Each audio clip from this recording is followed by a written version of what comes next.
They say gaming is easy. They say this is not a job.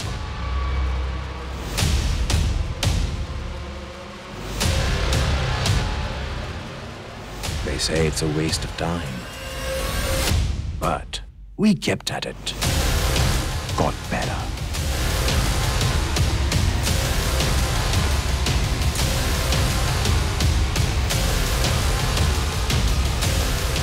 We grinded, leveled up, and conquered.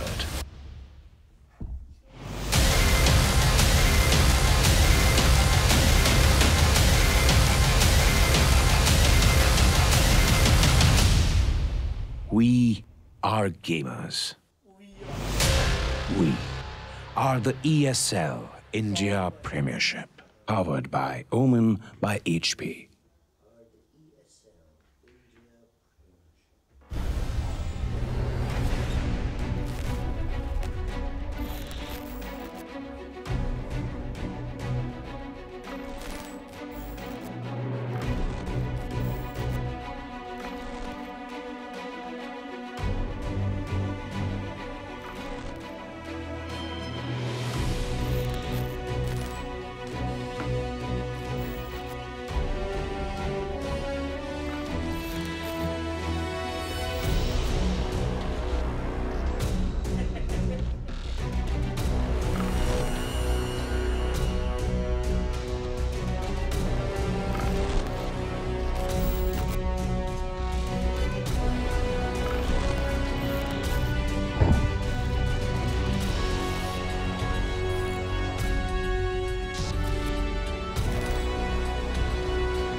Guy's out.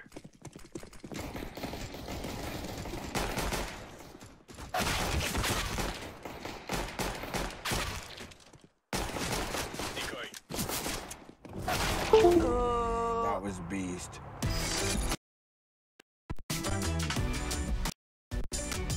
Game, record, and stream without compromise on Intel Core i7.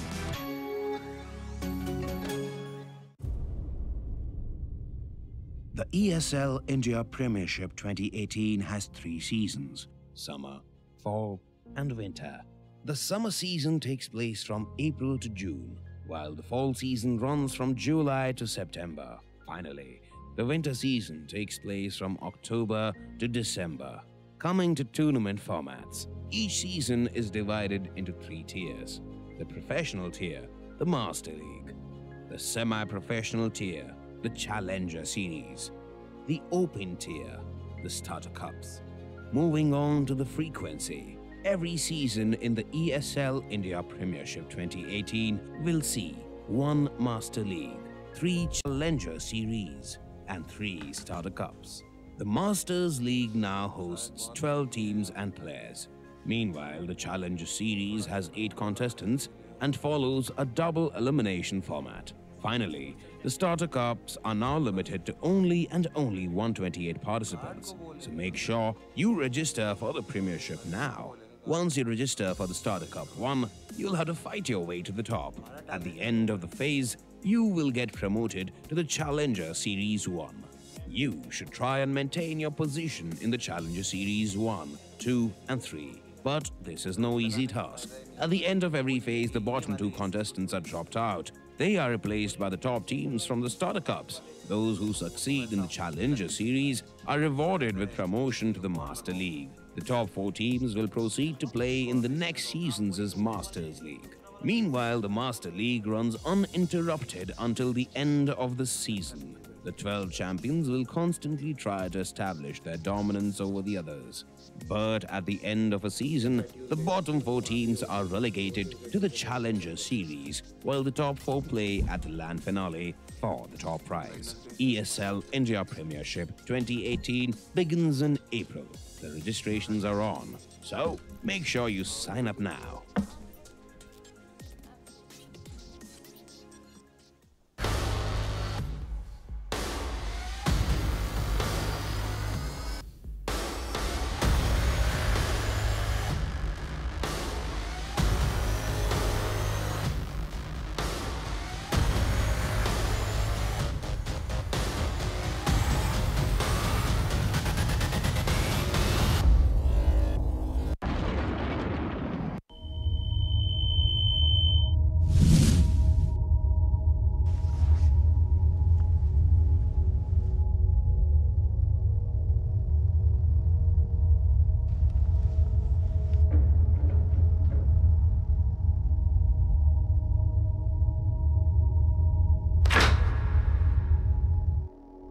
Turn around 3 times.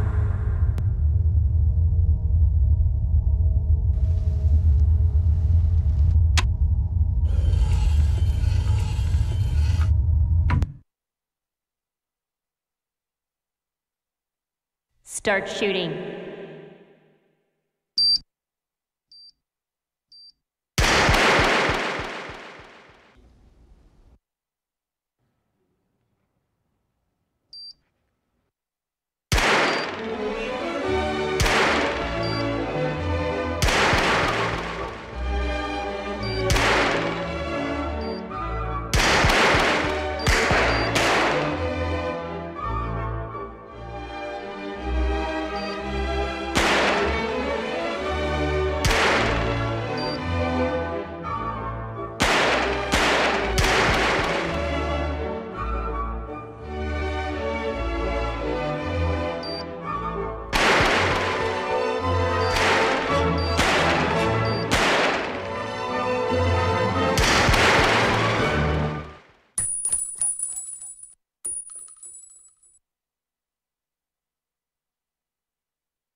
This is the first ever Omen X laptop for gamers that go to extremes. Gear up with a machine designed for total domination and engineered for gaming in stunning 4K. Equipped with the latest Intel Core processors, it gives you the power to be relentless.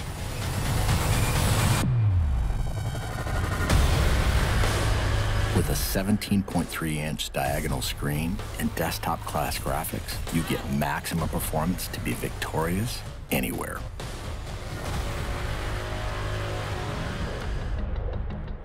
With multiple fans and large exhaust vents, heat is transferred away from critical components for dynamic overclocking. Ramp up boot times, game loading, and overall system responsiveness with optional RAID 0 SSD configurability.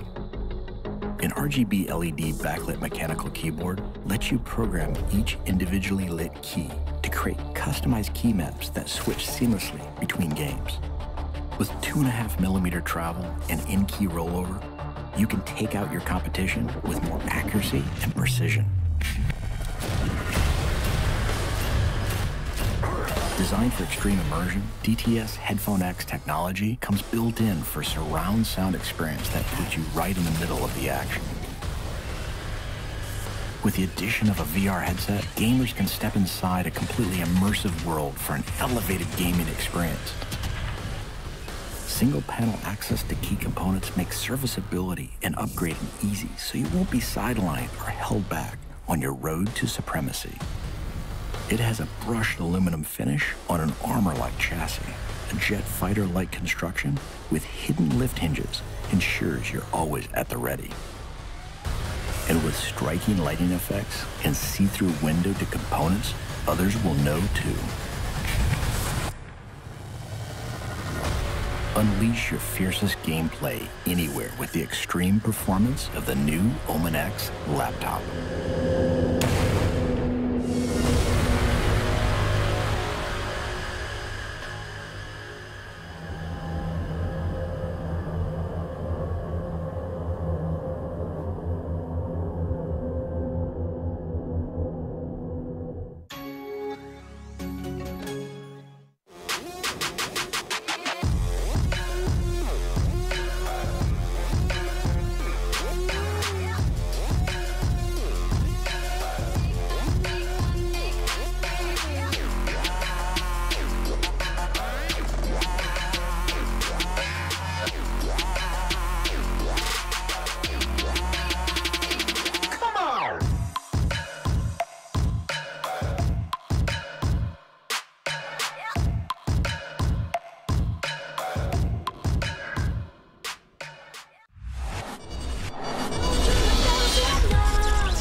All right. All right. I think we're back again with all the esports action brought to you every day, 6 to 9 p.m. non-stop, only and only if you're subscribed and press that bell icon button on the YouTube channel where you're watching this. That's the ESL India Premiership, because this is the Summer Season Masters League going on.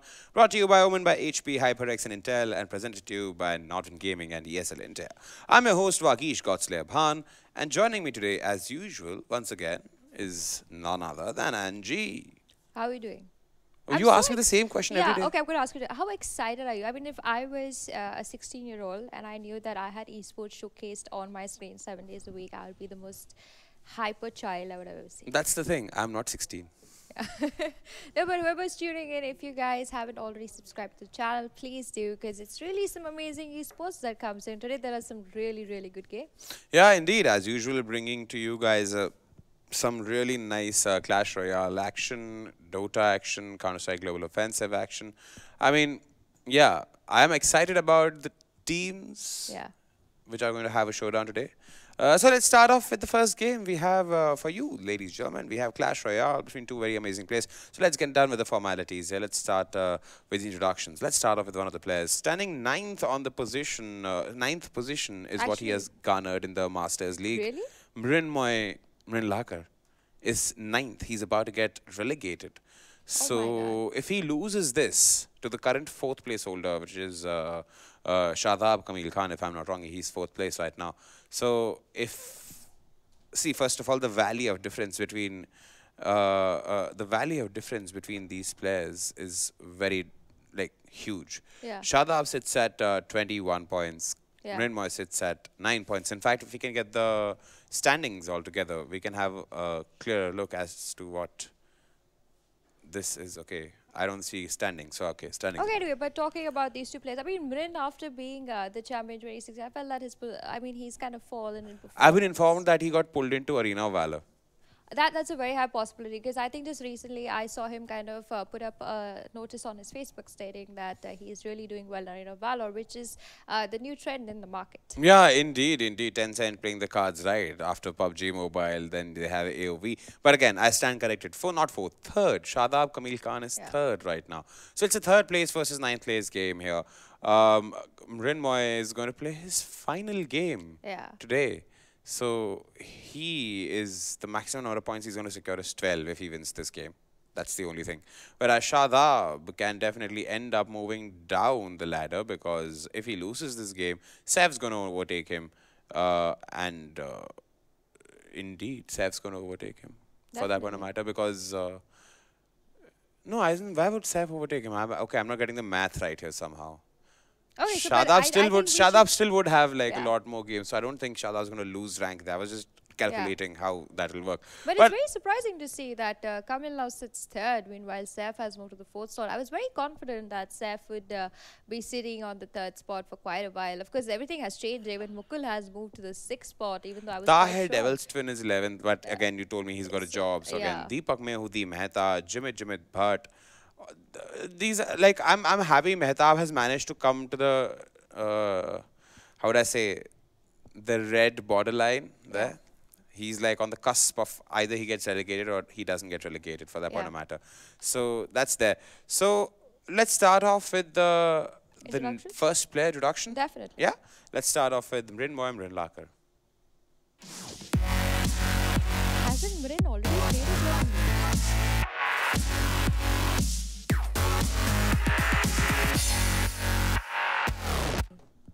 All right, that's Mrin Lakar, ladies and gentlemen. Angie, you got to add anything about this player? Yeah, I'm actually a little saddened to see him kind of move down to such a low part on the board. But as you said, there are always new games and new trends that come to the market which kind of distract you from all the other games. Of course, talking about Mrin in general, I mean, he's a fantastic player. He comes from Guwahati, and I think he's already finished his challenge that he had for himself in Clash Royale of winning the ESL India Premiership. And now that he's kind of done that, he's like, you know what, let me just move on and, you know, try another game. And become ambitious. He's become more ambitious. Also, I mean, Clash Royale is a game of cards, but when we talk about games like Dota, AOV, these kind of games are like a more in-depth version of what a card can actually do. And I think that is what has fascinated Mrin quite a bit.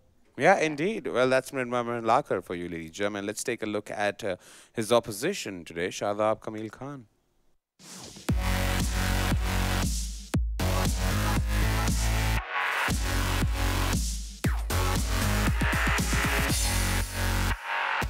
Games of the day. So that's Shadab Kamil Khan for you, ladies and gentlemen. The opposition, the competition for Mrin Lakar. Angie. Yeah. I think Kamil is a very interesting player in my I mean, he's fantastic. He likes to play a lot of defensive cards, which kind of works in his favor. At the same time, he doesn't mind being patient, which also works in his favor. I saw him play this game against Arpan, which he won. And somewhere I kind of see him being in the top 4 and also making it to the land finale. Of course, this player in general, he's finished his class 12th and he's joined college. So he has all the time in hand to kind of just go around and see what cards he likes. Of course, we could just bring in what their favorite cards are. And I would love to see what these two players have decided to ban out today. I'm hoping that Mrin has has gone ahead and banned the giant card. Yeah. Because I've seen Kamil play that. Yeah, we card can get the too. player cards. Yeah, both of them love the bandit. Yeah. Both of them love the bandit. It's very interesting to note that Mrin has been playing this game for quite a while. And so, okay, I can't see the number of Okay, 8,900. so, yeah, I'll tell you. 8,900. So the numbers of 8,200. matches played are very close again. 8,000. Yeah, they're pretty much on the same. They're pretty much on the same line. Pretty there. much the same. I think these two players are evenly matched up against each other. Though Kamil has started Clash Royale much later than Mrin. I think he's like Deepak Behudi, Mehta, who kind of just makes sure that I'm going to play like 25 games a day, and I think Mrin was like, I'm going to play just 1 game a day. So that's how they still tally at the same score, even though they have a huge gap of difference of when they started playing the game. Yeah, indeed. The band cards would also clarify to us. Okay, the Goblin Heart banned by Mrin Boy, Minion Horde banned by Kamil. Very dangerous card though. The Minion Horde can be countered easily by a Fireball, but otherwise, if he's going to decide to play the Giant, like I mentioned, or the P.E.K.K.A., the Minion Horde is devastating against these two cards. And I think that's why he has decided. Looks like either it's a Golem or a P.E.K.K.A. Yeah, or a I Giant. think mostly a Golem. He likes to play the Golem also, like you mentioned, quite a bit. Of course, I do want to see if Kamil decides to again play the Rascals card like he did last time. That would be really nice for us to just check out the card and see what's in store. Just chewing gum throwing. What Bandits. was? Yeah, Rascals for that point of matter. In fact, you know what I remember? You've seen the Avengers Infinity War? Yes. You remember that scene on Titan where Tony Stark is asking Drax and what's the name of this woman? Mantis. Yeah. So what do you guys do? And they're like, kick names take as. So it's literally like that. Yeah. It was damn funny. It was damn funny. That movie is like on another level altogether. Well, those are the banned cards, ladies and gentlemen. This is the best of 5 of Clash Royale, brought to you only and only during the exclusive 6 to 9 Scream on YouTube every day. So this is going to be casted by Gautam Virkolik Virk. He's going to... Okay, I've been informed that it's not Gautam Virkolik Virk. It's Manoj Super XL Gola who's going to be casting this game. So over to you.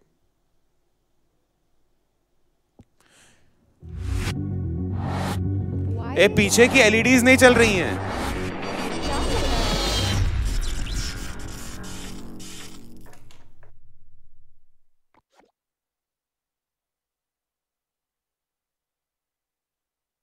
Okay, ladies and gentlemen, welcome back to the ESL Premiership's daily stream. This is Clash Royale for you every day. And unlike the other days, this is Manoj Super XL Gola. I mean, why do I keep calling myself Super XL? Why does Vagish call me Super XL? It's just Superman with a U. I don't know what you're saying, Vagish. I can't hear you right now. But anyway, back to the game. We have Mrin versus Kamil. Mrin, arguably the more veteran of the two. And we've seen from his games throughout the ESL India Premiership that his basics are strong, right? It's really, really rare for him to make a mistake in placement or like the deck choices or even the mind games that come before the actual game, like choosing the deck to outwit your opponent. His basics are really strong. We rarely see him miss fireballs or zaps, and even his predictive plays are almost always on point. But on the other hand, we do have Kamil, who uses unconventional decks. Like we've seen him use the Rascal, we've seen him use the Magic Archer, the Hunter, all of them in one deck, no less. So I don't know what's going to happen today. Will the old strong basics win over these new tactics, or will Kamil just prove to be too irregular for Mrin to fight? I guess we'll know after this best of 5 series. So not much has happened up until now. We've seen Kamil's bandits make their way across the river and touch the tower once or twice, but it's Mrin's Ram that's facing a little difficulty reaching its target. We've seen him only go all the way across just to make it to the Tesla coil and then die. Mrin looks like he doesn't want to bleed any elixir and lets go of his Dark Prince sort of early and put him way in the back. We'll just have to wait and see if that's a good decision. Again, Mrin doesn't really have anything to stop this Goblin Barrel, but he does make good use of his Rascal Archers to push it down. But this poison coming out from Kamil again does its job and brings the tower down bit by bit. Chip damage is where it's at. Mrin uses a fireball to bring down the Tesla coil as well as Kamil's Princess. And again, we're back to the slow build-up of pushes that these players are going to be doing. I guess, I don't know, just maybe, Mrin may overcome this since we are in overtime and we've started getting double elixir for both the players. We do see the pushes coming out faster and faster from Mrin, but Kamil's been doing an excellent job of just shutting them down. So far, he hasn't taken any tower damage since the first push at the beginning of the game. And Mrin's tower keeps going down thanks to Kamil placing and using those poisons really well, man. Like that is a value poison right there. Not only did it kill the Rascal archers, it even brought down the Dark Prince as well as the Rascal tank. And look at that, he couldn't even complete his first swing. And it's all thanks to that little chip damage that the poison did. And yeah, looks like another Goblin Barrel is going to get a couple of hits off, as well as the Goblin Gang. And there we go, first round down. Kamil has won the first round. The score is now 1-0. And now we're going to go back to the studio and see what Angie and Bagish have to say about this. So I guess back to you guys. All right. Okay then. Somehow we are in the game, Angie. Yeah. How you logged out this Princess Tower, King Tower. Full power, 24-hour. Huh? Kamil played a fantastic game. Yeah. Indeed. I like that Goblin Barrel Poison combo. Yeah. Interspersed with that Bandit once in a while and the Frost Column there, Ice Column there. I like the combos coming in, constant chip damage till like I also like the way he defended in this game. I mean, that Tesla tower, not really even one shot at his It's always there in my deck. In my deck, I always have a Tesla tower. It's a beautifully played deck. I mean, I think Mrin was just trying out the new, like we were discussing, the Rascal's card, plus the Battle Ram and the Battle worked for him. Even the Dark Prince seemed to be those cards that are in favor. Of course, the Inferno Dragon not been able to do much there. Of course, the Goblin Barrel being Kamil's favorite card, I mean, Mrin could get down the Goblin Hut, but not the Goblin Barrel out of Kamil's deck. So I hope to see whether he's able to counter that in the next game. Let's see how the next game pans out.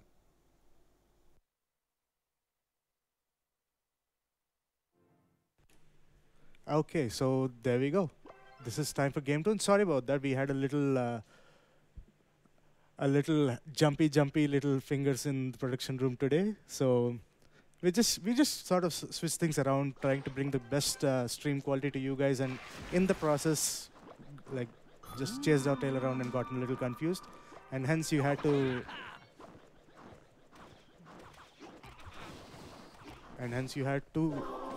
Look at a few things that we did not want you to look at for a while. So I guess, well, all that's done with now, and we get to see some more Clash Royale action again. We come back to Kamil versus Mrin. And what's happening right here? So Mrin has seen the light, how powerful Poison is, and now he's doing his Graveyard Poison combo with a Rascal card. I guess that's the only real difference, right?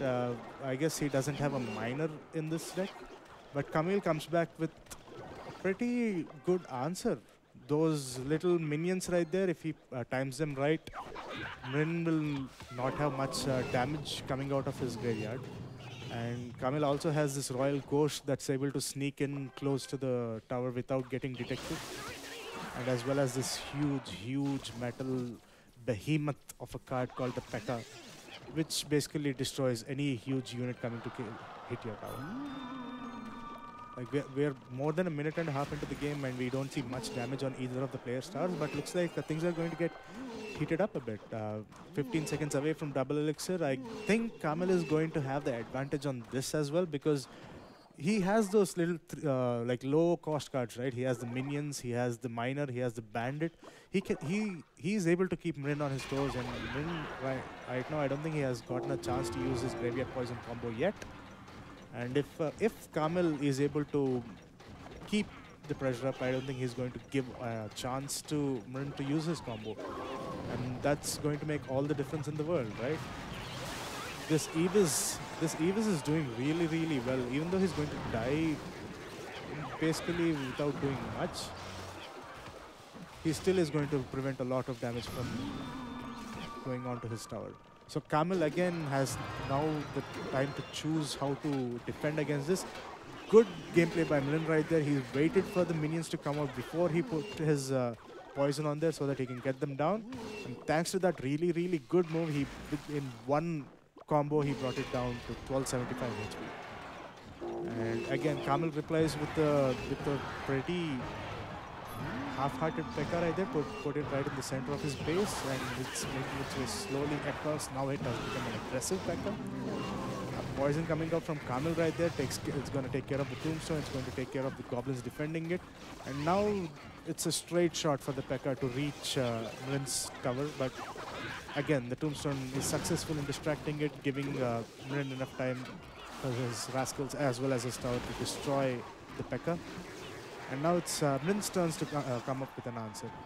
This poison coming up from Kamil has brought it down to 862 HP, but we have 2 minutes of overtime left and anything can happen again. I guess Mrin is again trying to bait out Kamil's minions before he places the poison, but Kamil has learnt his lesson and he decided to push the bandit out on the right along with his 3 minions. And I think it's turned out to be really good decision. This miner just chipping away damage at the tower. I think this is going to be enough to bring it down.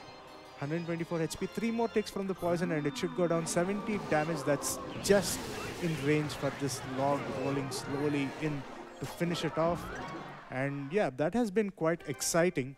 And I guess it's time to go back to the studio for another round of analysis. And tell you what, before we do go back to the studio though, I wanted to just tell you guys how Kamil learned from his mistakes, right? The first graveyard poison combo that Mrin did, it actually, Kamil sort of jumped the gun and used his minions beforehand, and Mrin capitalized on that opportunity for the poison to bring down the minions.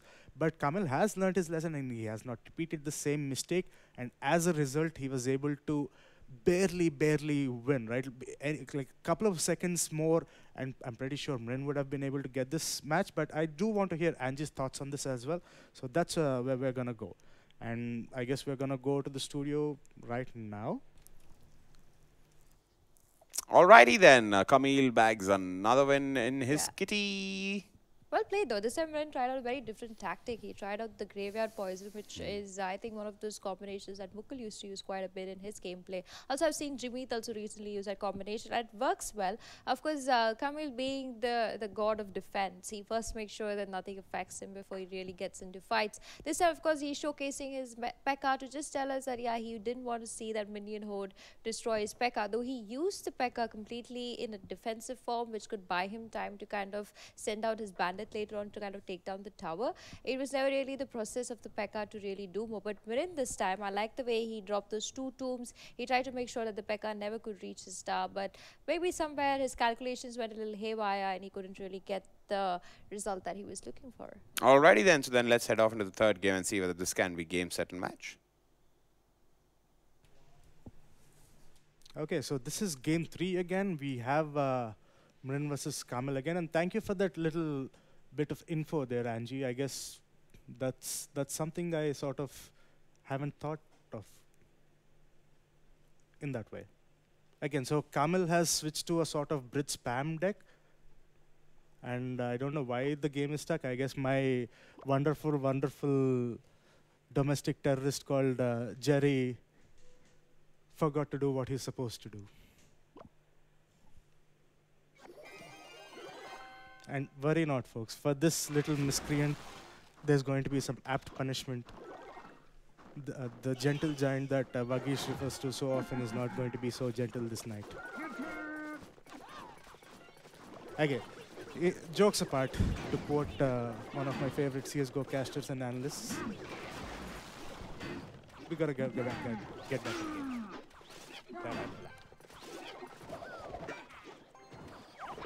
So it looks like Mrin has decided to stick to the same deck. I mean, it has worked for me. He just needs to time things better. While, like I said, Kamil has switched to a sort of a Brit spam deck, I'm guessing. I see a Ram, I see an Infernal Dragon, and a Dark Prince. I guess he's going to let go of the Dark Prince in order to defend from this graveyard. But yeah, not really a good defense in my opinion. He's lost a chunk of HP on his tower. and it's only the first 1.5 minute. Like these skellies from the tombstone, right? They just keep interrupting whatever push that Kamil comes out with. The Dark Prince literally has to stop every few steps, and every time he stops, his momentum slows down, and he just keeps taking damage from the goblins and the tower, and he eventually just went down without even reaching even the goblins. Right? He didn't even make it to the tower. This Inferno Dragon coming out from Kamil right there, maybe he was expecting Mrin to come out with a much heavier deck, maybe with a Golem or a Giant or something, but yeah, not really working out, right? Oh, but as I say that, I just realized that this Inferno Dragon has been continuously firing its lasers and must have gotten about 10 or 11 kills in that short time. Again, Ram coming out from Kamil beautifully makes its way across the battlefield. Actually makes fast move speed contact with the tower. That's a full 500 damage almost. And brings it down to 1065 HP thanks to that, fireball coming out as well. Again, so it's Kamil's turn to defend right now before he can turn around and attack.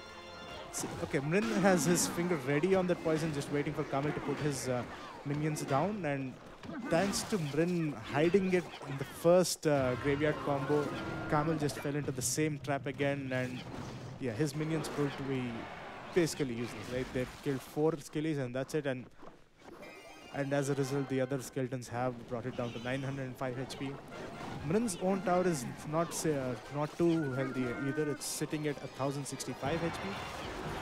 And it's again, it's the same story that's been happening, right? Rinse and repeat. Graveyard poison, kill the minions, and now it's Kamil's turn to come back with the push again. This Ram is going to make contact with the tombstone, saving the tower from potential 500 damage. Fireball coming out from Kamil takes care of the Rascal Archers as well as finishes off the Rascal Giant Tank, or as Supercell would like to call us, the Boy Rascal and the Girl Rascals. I guess Kamil's, yeah, there we go. Mrin in overtime, 25 seconds into overtime, has won his first victory of the day. He is in danger. If I heard our analyst desk right, he's sitting at 9th position or 8th position or something, and he really needs this victory in order to make it to the safe zone. And I guess we're going to go back to the studio in just a moment to see what our pro analysts have to say. And there we go. Alrighty then, we're back in the studio. Mrin Boy making a sorta like a comeback. Yeah. Sorta like a comeback. I think the second time he played the graveyard, he was more confident this time. And I think Kamil didn't expect him to replay the same deck.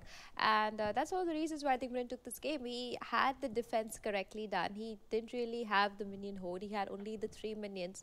And he had the Dark Prince, but what would the Dark Prince attack? Would he take care of the Rascals coming in, or would he see to the graveyard poison? Now, the best way to deal with the graveyard poison is to drop a poison of your own on your tower. Otherwise, it kind of is very devastating kind of deal with that, because at least the skeletons die and you're not investing any more units to kind of, take more damage. So I think in the next game, if Kamil is sure that Mrin could play this deck again, I think he could just add a poison to his deck, and that would sort out his problem of having to deal with that constant pressure. But kudos to Mrin, he was able to take another game, and I'm very excited to see whether we go to a game 5 now. So yeah. Let's head off to game 4 for now. Yeah. And we're back with game 4, and this might actually be the last game of today, because, Kamil sitting at 2-1 scoreline, playing against Mrin, one of... I don't know how many times we can say this, but... Mrin has been the, Clash Royale guy. Like, if you say Clash Royale in the Nordwind Gaming office, the first name that comes to mind is Mrin, because he's been with us for such a long time, and it sort of rustles my jimmies to see him in position 9. Like, he might actually fall out of the Masters, which is quite unheard of, man. Like, seriously. I know I may sound like a broken record when I say this, but I don't think many of the viewers and many of the production staff themselves don't realize how monumentous this occasion is. Like, Mrin is about to get kicked out of the Masters League. Wow. Okay, enough of that. Let's go to the game on hand. Looks like Mrin again has made quite some few tiny little changes to his desk, but unfortunately, the changes that he did, like adding the princess Adding the Royal Guards might actually prove to be useless because Kamil has a bridge spam deck that he's been using to great effectiveness since a long time. Whoa, wow. Okay, so Kamil's Inferno Dragon actually makes it to the tower and lasers it for a good couple of seconds, bringing it down to 18, 13 HP. Mrin answers with a pretty, very weak push. I mean, that Princess barely got like 3 hits off, bringing Kamil's down to 2074 HP again. I don't know, it just feels sort of like a lost cause for Mrin. It's just breaking my heart to see this happen. This is why I'm sort of tripping up with my birds a little. It's just because I never realized this day might actually come and somebody might actually kick Mrin out of the Clash Royale Masters League of the ESL India Premiership. Yeah, like chip damage from the Fireball, chip damage from the Dark Prince, from the Ram, from the Bandit. It all adds up slowly but steadily and surely.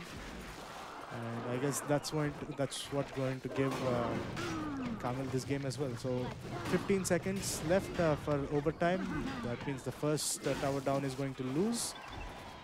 Luckily for Kamil. Oh, okay. So that dash gets blocked by the minor placed by Mrin right there. But I don't think. Yeah, I don't think it's going to change much unless Kamil actually makes a couple of mistakes. Okay, 2 princesses on the board from Mrin. This might actually change something, but doesn't really look like. Yeah, Inferno Dragon gets taken down by the set of those 3 minions right there. And Mrin again is getting up for another push with his Rascals, who get fireballed instantly because Kamil just doesn't want to take any sort of risk. He's just waiting for that really good opportune moment where the Tesla coil is down and Mrin cannot place another one because it's not in his hand. And that's when I guess Kamil is going to let go of his Ram to slowly make contact with the tower. Oh, look at that. That Inferno Dragon was just outside the range of the tower and hence didn't take shots from it while it was fighting the minions. And thanks to that, actually it tanked the tower for quite a bit. Okay, again, that Ram is going to make contact with the tower. The Barbarians are going to pop out, who are going to get distracted by the Royal Guards just in the nick of time. But again, comes this fireball from Kamil's hand, finishing up the game with a 3-1 victory over Mrin. Wow. Let me just take a moment and confirm with my prediction that this actually means Mrin is out of the Masters League, right? Okay, yes. Yes, this does mean Mrin is out of the Masters League. Wow. Okay, so I want to hear Angie's thoughts on this matter. So I don't really want to talk anymore because our golden boy is no longer our golden boy. Rip Mrin, Mrinmoy Lakar, or Mrinmoy Lakhar, as we sometimes name him. And yeah, let's just go back to the analyst desk, see what Angie and Vagish have to say about this. I guess that's it. I'm done. Like, what the hell? Mrin is out? Seriously? Okay, just Angie, just say something, distract me. Let's just go back to the studio.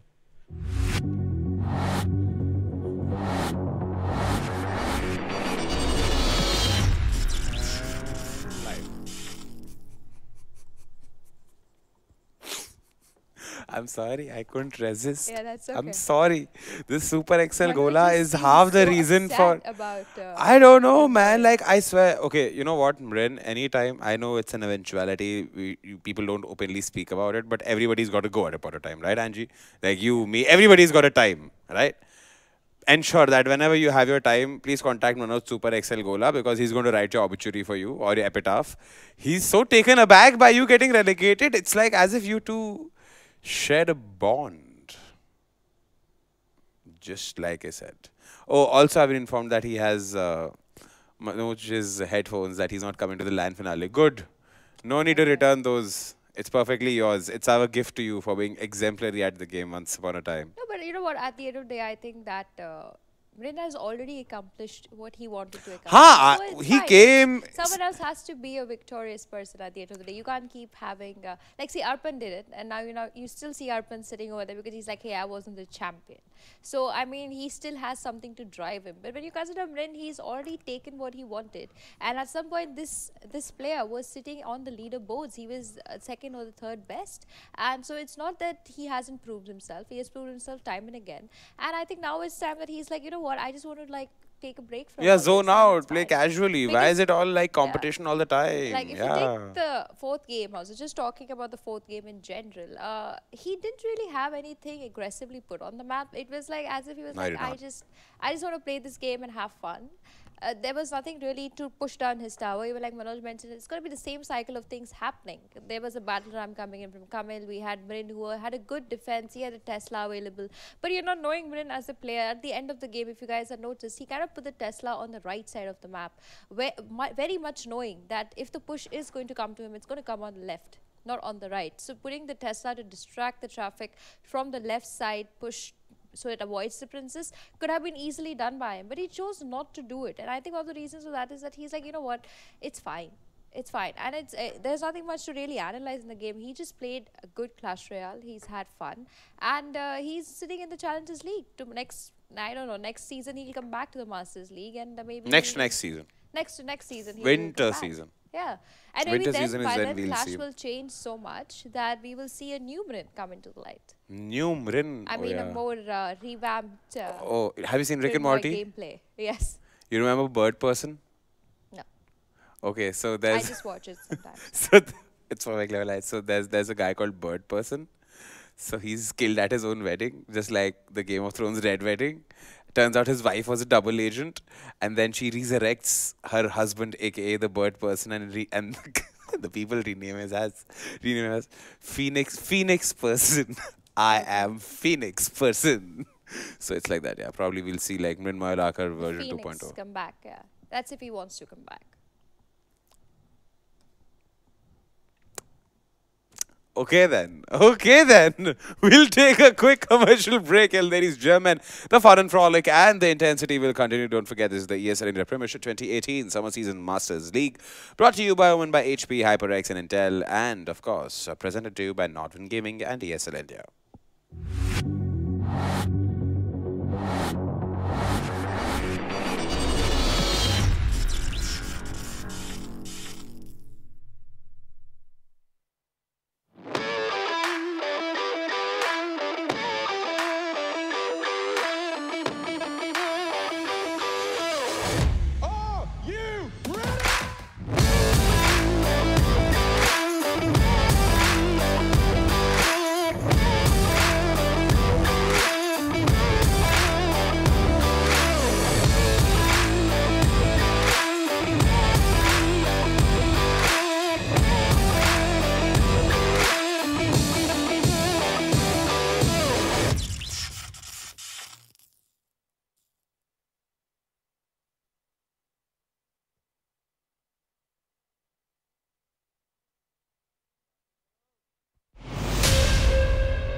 They say gaming is easy.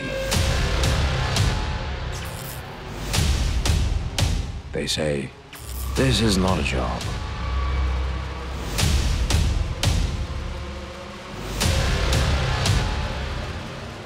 They say it's a waste of time. But we kept at it. Got better.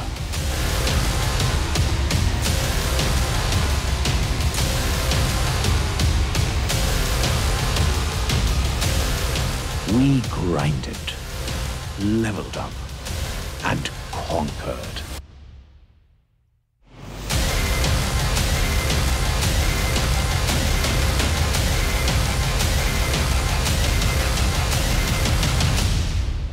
We are gamers. We are the ESL India Premiership, powered by Omen by HP.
matter.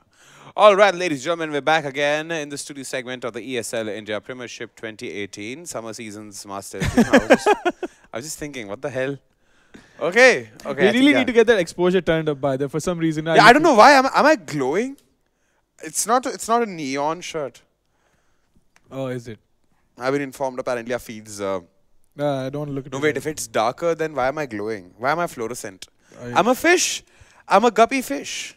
Okay, then no. I'm just kidding. I'm just buying some time for our production to get their hands on the console properly at the appropriate spots where they need to press the buttons and stuff. Well, ladies and gentlemen, we're back again with some intense Counter-Strike Global Offensive action here.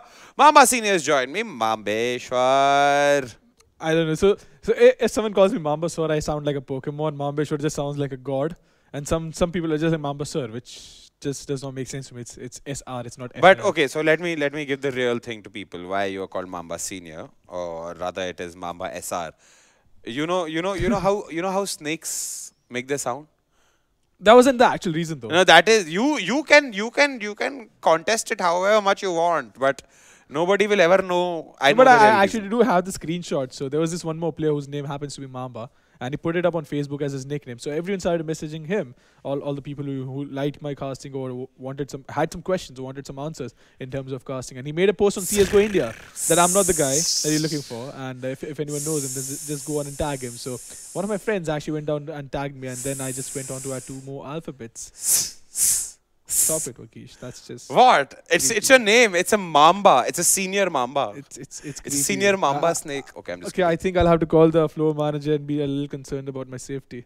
How can the floor manager help you if it's me? Well, I mean. All right. Okay. Apparently, wow. Weird stuff is coming on the screen. Okay. It's actually also one of the facts that the last PCA Windows updates. I don't know, for some reason Microsoft thinks it's okay for them to push down the updates, and this is what happens when they do it at the last moment. Weird. But enough of jolly talk here. We've got a game, ladies and gentlemen. We've got a game in line. It's a very interesting, crucial game. It's an Entity Gaming versus Invictus Gaming. So, Mamba, I'll free you up in a second. Let me just get down to the formality. Let's start off with the introductions. Entity Gaming.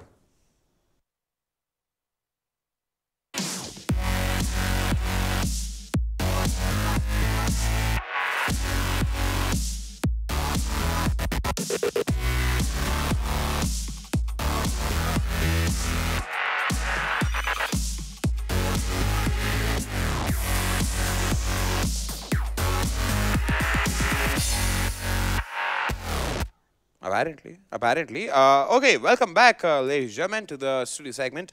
That's Team Entity Gaming. In fact, if I am not wrong, you guys really need to follow Nodwin Gaming's Facebook page, because every Monday, Wednesday, Thursday, Friday. You've been hosting this for your entire life. Oh, how could I do it?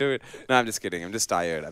Bad weather day. Monday, Wednesday, and Friday, 8 p.m. IST is when you can see Angela hosting and bringing to you guys some latest news from the esporting world in the country or outside the country. And apparently, there's some news from the Entity camp brewing in, some masala, some real masala. So I cannot disclose that information, not my part to play. What I can do is introduce you guys to the opposition, Team Invictus.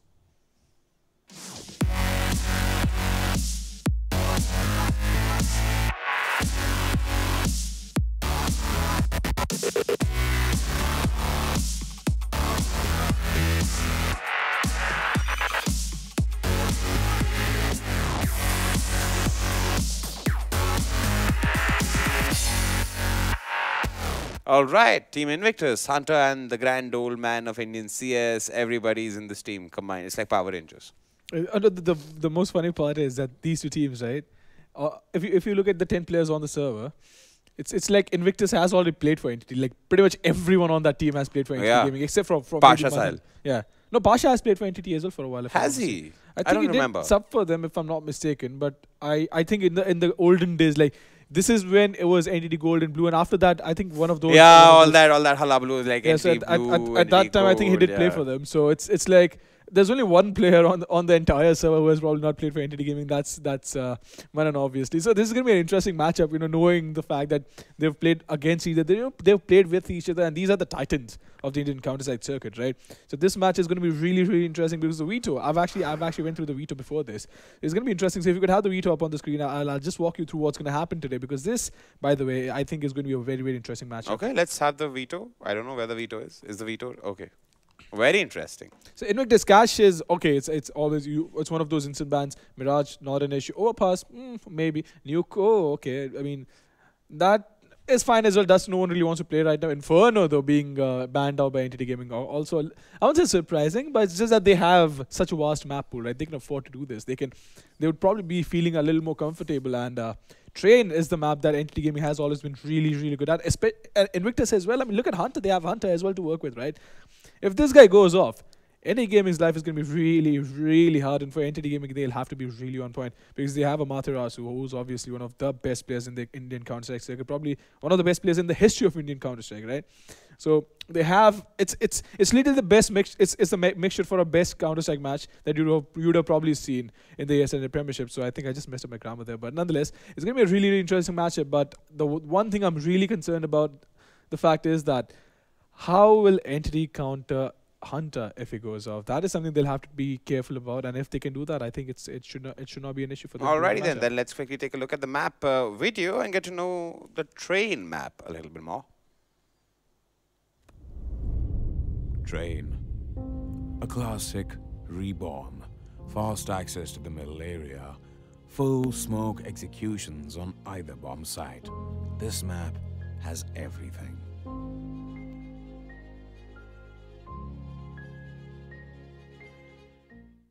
Alright. I was about to give Mamba a high five. No, I like this. If only I had a mug here. Oh, sure. Well, ladies and gentlemen, we don't have a mug to enjoy this game with, so we're just going to lie back and enjoy, because this is, I'm thinking this is going to be a long game, man. Yeah, I have my food ordered already, just by the way. I think this is going to be 2 overtimes.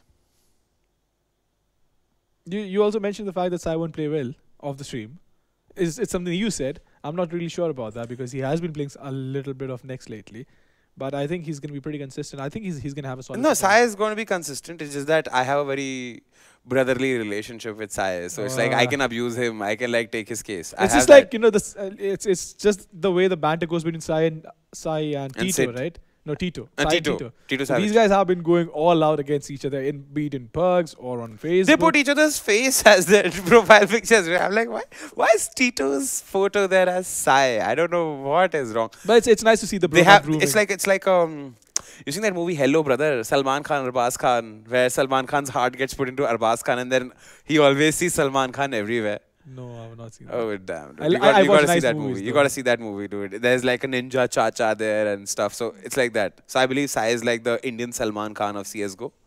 And Tito Savage is like the Arbaz Khan of Indian CSGO. I think Sai is just going to be a little triggered about that fact. But nonetheless, it's going to be an interesting match. Sai is going to be like, Barbad kar diya, his favorite dialogue. You know what? Let's watch this intense game, ladies and gentlemen. Probably get your popcorn ready, because this is going to be war.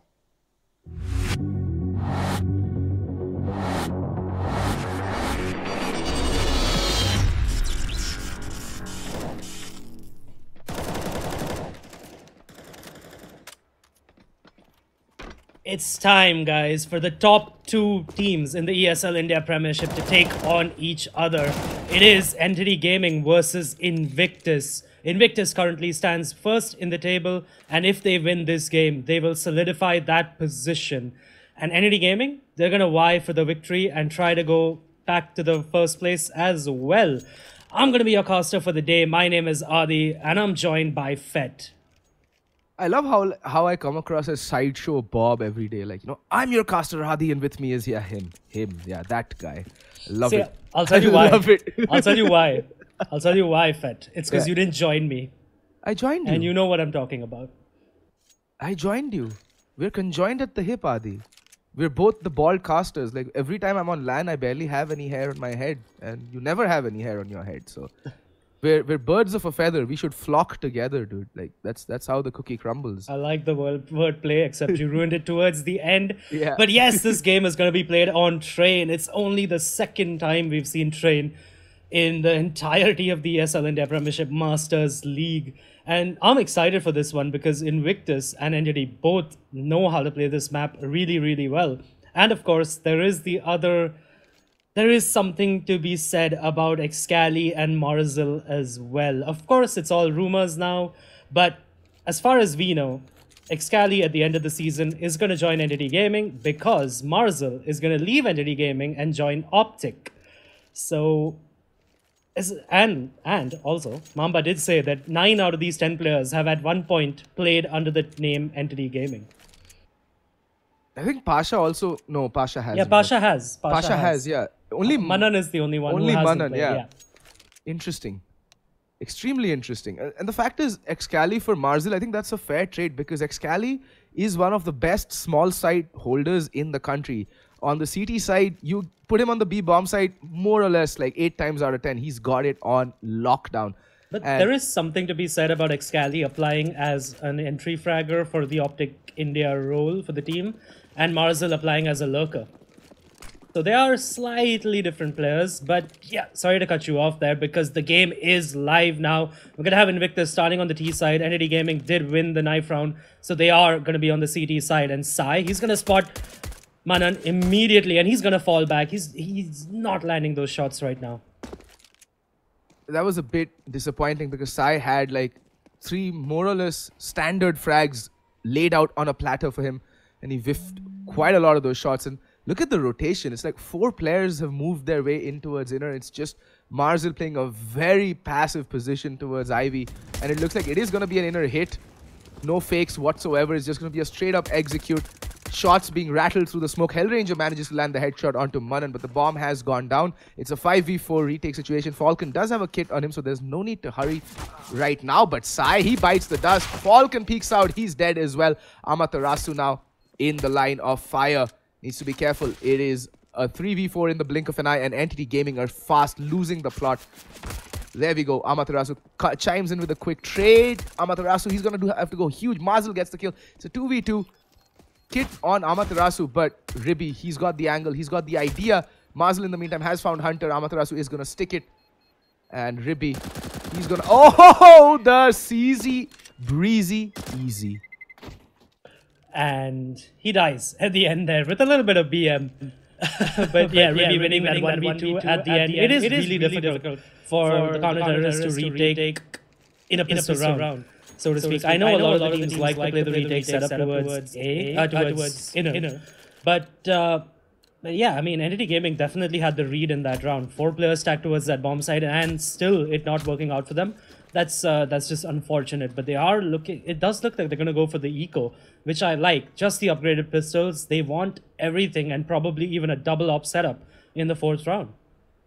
Yeah, and this is a very smart economic decision coming out for them. Hellranger, he's the solo player towards the inner bomb site. Does have a nade at his disposal. Maybe just waiting for the perfect opportunity to toss it, but it looks like it is going to be a hit towards the outer bomb site. It is shaping up as such, and there comes Pasha Sahil, comes streaming out, Hunter marking the bomb train. Pasha Sahil, he's just going to lay waste to everybody. Hellranger does get Pasha, but I mean, it's too little too late. Marzil now with the P250 and a dream.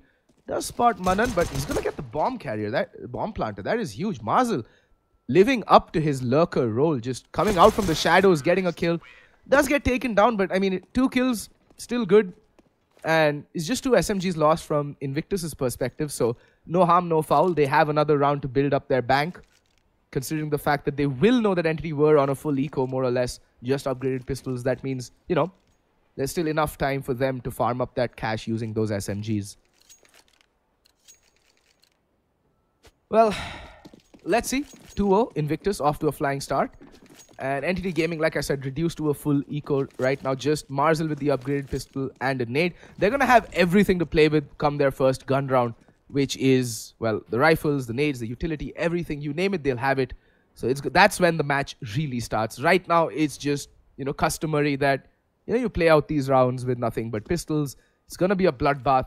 And Invictus should be, you know, closing this round out very comfortably. There we go. Excali does get taken out by Amaterasu. Amaterasu will retrieve the AK-47. That's huge. And if Amaterasu can take that into the next round, that's going to be even better. But Ribby having none of that. It is the double eco coming in by Entity, so there isn't much in the way of a defense right now. But what's going to be important is the fact that actually not a lot of the kills went to the SMGs, by the way. Just 2 of them out of the 5. So it's not too much bank for Invictus, but they have started to get rolling in that front. And it does remain to be seen if Entity Gaming now go for that double op setup. They are thinking about it. They are thinking. But it doesn't look to be the case. I'm actually really surprised with this buy. There is a single op onto Marzel, but even though they went double eco, they don't have as much utility as I thought they would. So I don't know why they've gone in for the head armor, a lot of those players, especially Falcon. He could have bought a smoke as well. Only Ribby sitting on the SMG, and he's been taken out by Amaterasu already. But the instant reply and the man advantage has been neutralized and then turned around. And the fast play into inner. It's completely caught Entity Gaming off guard. And the bomb has already been planted. It's a 2v3 retake now, and Hunter is on the flank. And true to his name, he's being silent, waiting for his prey, not overextending. Just lulling Entity Gaming into a false sense of security. Marzel completely unaware that there's a player on the lurk, and down goes Marzel. And it's all down to Mr. Falcon in a 1v2. This is looking extremely grim for him. He does have a kit, but there's the Molotov, and that's more or less the round over. Pasha Sahil with a 3k. What a clutch round from him. And that extension towards inner, I think it was a bit of, an overcommitment. They didn't have the info. They didn't have any sort of inkling as to what might be awaiting them, and not getting a single kill at that point by both players, and them just lining up and falling like bowling pins, may have cost Entity the round right there. Yep. We were talking about before this game who's gonna win it, right? You said Entity Gaming might edge it out, and I said that I hope Invictus picks this up because, well, simply because I'm a Brutality fanboy and I want Brutality to pick up their last 2 games. If Brutality wins their last 2 games and Invictus picks up this game, by the way, Brutality goes top in the ESL in the standings of the India Premiership. So, yeah. But other than that, Invictus is really strong on this map as well, and they're showing it with a really, really strong start. And even Excali, he wants to go out with a bang. He wants to win this tournament, not just, before he does join Entity Gaming. I mean, he's making an excellent case for himself right now, the way he's playing, and Pasha Sahil finds Amaterasu. Now, all that's left is Hellranger, the IGL Supremo himself. And the thing is, I know this for a fact that Entity haven't really been practicing Train all that much. They focused a lot on Inferno, they focused a lot on Mirage and Cash and Overpass. But okay, Hellranger, nice shot onto Excali, but there's Pasha. And Pasha is in no mood to be trifled with. Who says the 5.7 is dead? Nobody. It's back again. A Hellranger loves the 5.7. And so do I. It is my favorite gun. There used to be a joke in Brutality when I used to play. They're like, just drop me an M4. Why don't you play with a 5.7? Because when you do, you end up with 2 frags somehow. So, I mean, back in the day, that $500, that was a meme pistol right there. That and the Keck 9. Yeah. Who needed rifles when you have those 2 guns in your arsenal? Holy bejesus.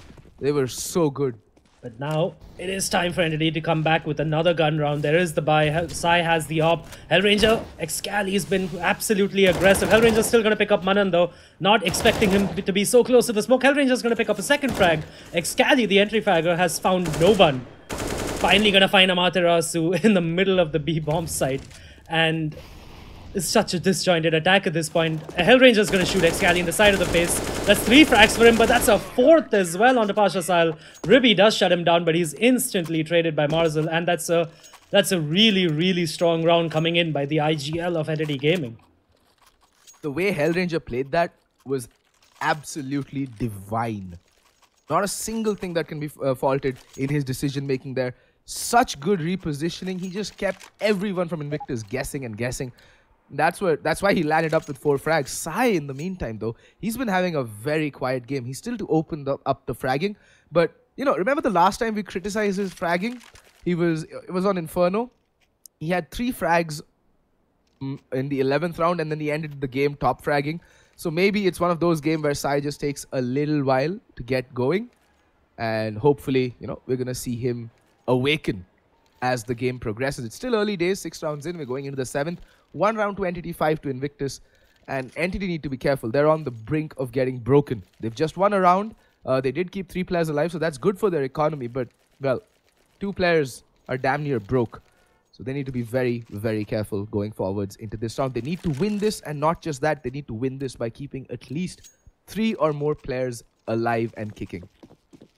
Yep, and that was a little bit of a questionable round coming in by Invictus. Why would they go fast when they know that finally it is the fifth round and Entity Gaming is going to have all the grenades required? But anyway, it is another buy coming out by Invictus. They do have some bank left, and they could probably buy into the next round even if they drop this one. It is a much slower round coming out now from them. They are going slowly for the inner control. And Entity Gaming, they have 4 players at the A bomb side. They've committed to thinking that it is going to be an A play. And Hellranger, again, the lone B player. He's going to back off this time, not going to present himself. You know, you always run the risk of getting pre-fired if you're going to be shoulder peeking that particular angle by close ramp. And he's already played that card once. I don't think Invictus is going to allow him to do that again. And just as I say that, Hellranger has called for backup. Amaterasu just peeks in over towards inner, then rotates towards the outer bomb set because the IV hit is coming in, and oh my god, Top Dog, sorry, and Pasha Sahil. Wait, isn't Excali the one who's supposed to be the... Kobe? That Kobe, oh my god. Pasha Sahil opening it up with 3 frags, but all of a sudden it's brought back to a 2v2 by Marzel and Hellranger.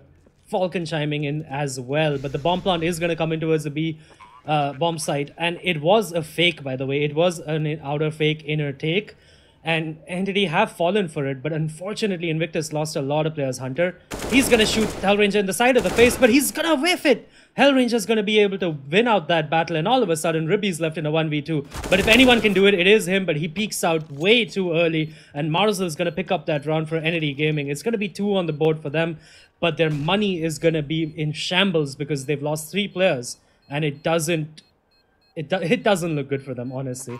While the bomb plant has come in for Invictus, that means that they can buy. Pasha Sahil can drop over a gun to Excali as well, so they're going to have every single thing they need, all the utility, everything they need into this round. And Entity Gaming, they're going to be a little bit stretched in this buy. I mean, actually, considering the fact that Falcon had $3,000 at the beginning of this round, only Sai would have been the player, who was, you know, strapped for cash. So this is again going to be a very decent buy for Entity, but again they run the risk of getting reset 2 rounds in a row. That's the problem with the CT side, right? The economy is so brutally punishing that you have to keep stringing round after round together. You can't lose your focus. And Pasha Sahil getting 3 kills on the entry should never have happened there. But he is the young blood, right? And I have been corrected many times saying that he will take time getting into the scene. I have said it multiple times that I don't think Pasha Sahil was good enough for this sort of Invictus roster. Well, he is proving me wrong, and he is proving everybody else wrong as well, and he's proving Ribby's faith in him right. But it is now another buy coming in from Invictus. It is more of a default setup now. They have 1 towards the alley position, 1 towards middle, and again, 2 players coming out of Top Dog. Excali, he's going to get found out by Amaterasu, playing the cheeky angle at Heaven. And Falcon through the smoke lands a lot of damage, but Sai and Marzel chime in with 2 frags of their own. Hunter is finally there in for the reply, but Hunter and Ribby now, they're down to 3 points and 10 points of health respectively. And it's just Hunter now in a 1v3 situation, and it doesn't look good for Invictus. And Hunter's stuck in a very precarious position. I think Marzel jump spotted him and relayed the info. Oh, Sai's dome is visible. Sai repositioning ever so slightly, but my god, Sai is not having a good game. He's just not having a good game right now. At least he's having a better game than Guardian did last night against Astralis. That is true. That is true. He was 0 for 15. In fact, he was 0 for 16 at one point. And when he finally got the first frag, he laughed, he chuckled, and he celebrated by pumping his fists in the air. Small victories is what you get when Astralis was in that sort of form. I'm talking about the ESL Pro League semi-finals in Dallas last night, by the way. But yeah, Entity Gaming now 3 on the board for them, and Invictus's money has finally been broken. And they have to go in for an economic equalization by only Pasha Sahil on the AK-47 because he can still buy in the next round. So this should be another round for Entity Gaming, and they inch closer to evening it up. Oh! I say that, and then Excali does that, but Amaterasu is there for the trade. He's going to get 2. Amaterasu, arguably one of the best players in India. He's going to get a 3rd as well. Ribby has no idea. Amaterasu finally completely flashed. Hunter will take him down, and he's going to try to go for the bomb plant in the smoke as well, and he is successful. That's $800 extra for Invictus. Hunter, he's still alive and kicking, though. And Pasha Sahil. Yeah, he's on the lurk. He might even get this frag onto Manan. Oh, sorry, it is Marzil. He does whiff it, but he does get it towards the end. Now, in fact, this is very interesting because the CTs, they're trapped between 2 angles. They have to watch 2 angles right now. But Pasha Sahil peeks out way too early, and now Hunter is not in a correct position. But if he just stopped there and looked, he could have actually shot Sai in the face. But unfortunately, his own bomb plant, his own position of the bomb plant, letting him down there. And it is a 4th for Entity, but that was a very, very close round. Indeed, and again, you can see it reflected in the Entity's economy. They've picked up 4 rounds in a row. Their money is still anything from looking like, you know, in a comfortable spot. Every round has come down to being a potential reset round for them, and they're just winning them, you know, because of outstanding plays and or mistakes. And they can't keep relying on solo plays. And look at the buy coming out from Invictus. It is actually, it's better than the Entity buy in terms of utility and weaponry, because they're matched gun for gun, and I'd give the edge to the AK-47 over the M4 any day, and they have more utility to throw at Entity Gaming. All they have to do now, Entity, they can only hope to just batten down the hatchets and try and not get picked apart. Sorry, Invictus. All Entity have to do is make sure that Invictus just get picked apart as they try and come into the bomb sites. But Invictus, they know their smokes, they know their executes. They're coming in for the inner take. Sai with the AWP, he's going to get one. He's going to dance around the flames, but he's going to get taken down, brutally murdered by Manan. And Pasha Sahil, he's going to tank that nade like a boss, and Ribby through the smoke will decapitate Hellranger. What a flurry of kills back and forth. Falcon will find Manan. Pasha Sahil playing the bomb site. The dome being visible, Marzil will happily hand him a brand new haircut. And now it is a 3v2. Make that a 2v2. Hunter with the AWP gets Amaterasu. Marzil looking away at the worst possible moment, and it's a 1v2, and Hunter seals the deal with the final kill onto Falcon. Ribby, the MVP of that round. If he didn't take down whoever that player was at the at the highway, he could have probably got the bomb planter a lot earlier. So that's a 6th round for Invictus now, and Entity Gaming, their money is broken. Even though they had 4 rounds together, a lot of those rounds, and especially that eco round, the previous round, that just cost them so much in terms of bank. And now Entity Gaming, they know that they're going for the tactical timeout, and they're going to go in for the force buy. The AWP is out onto Sai, a couple of FAMASs as well, a 5-7 onto Marzil, and Hellranger is probably going to pick up a pistol armor as well. That's an interesting call out by Entity, to be honest. Kind of reeks of a little bit of desperation, in my opinion. I mean, yeah, a couple of players were on the double eco ballot, Marzil, Hellranger. But, I mean, it's a roll of a die. If it works out, great. If it doesn't, then, well, a double eco anyway. At least 2 players on your team are. And look at that aggression towards inner. And unfortunately, this time around, they're not going to find anybody. It is looking like it's going to be an outer hit. Invictus has adjusted their setup now. They're going for the triple alley, rather. A hold. It does look like it's going to be some sort of a pincer onto the A bomb side, but because of all the information Marzil's gained, he's on the flank, and 4 of his teammates are on the A bomb side. There you go, Amaterasu taking down Ruby. That's the man advantage for Entity Gaming, and now the reaction by Invictus is coming down the alley, and it is just a very, very slow round. But there you go. Sai completely blind, but that doesn't matter. He's going to take down Excali. He's going to whiff the second shot, and that gives Pasha Sahil the time to take down Amaterasu. But Sai replies with 2 frags of his own. There's a flurry of kills everywhere, but 3 players alive for Entity Gaming, and they've managed to shut down this Invictus play. That was all courtesy of Marzil's information play at inner.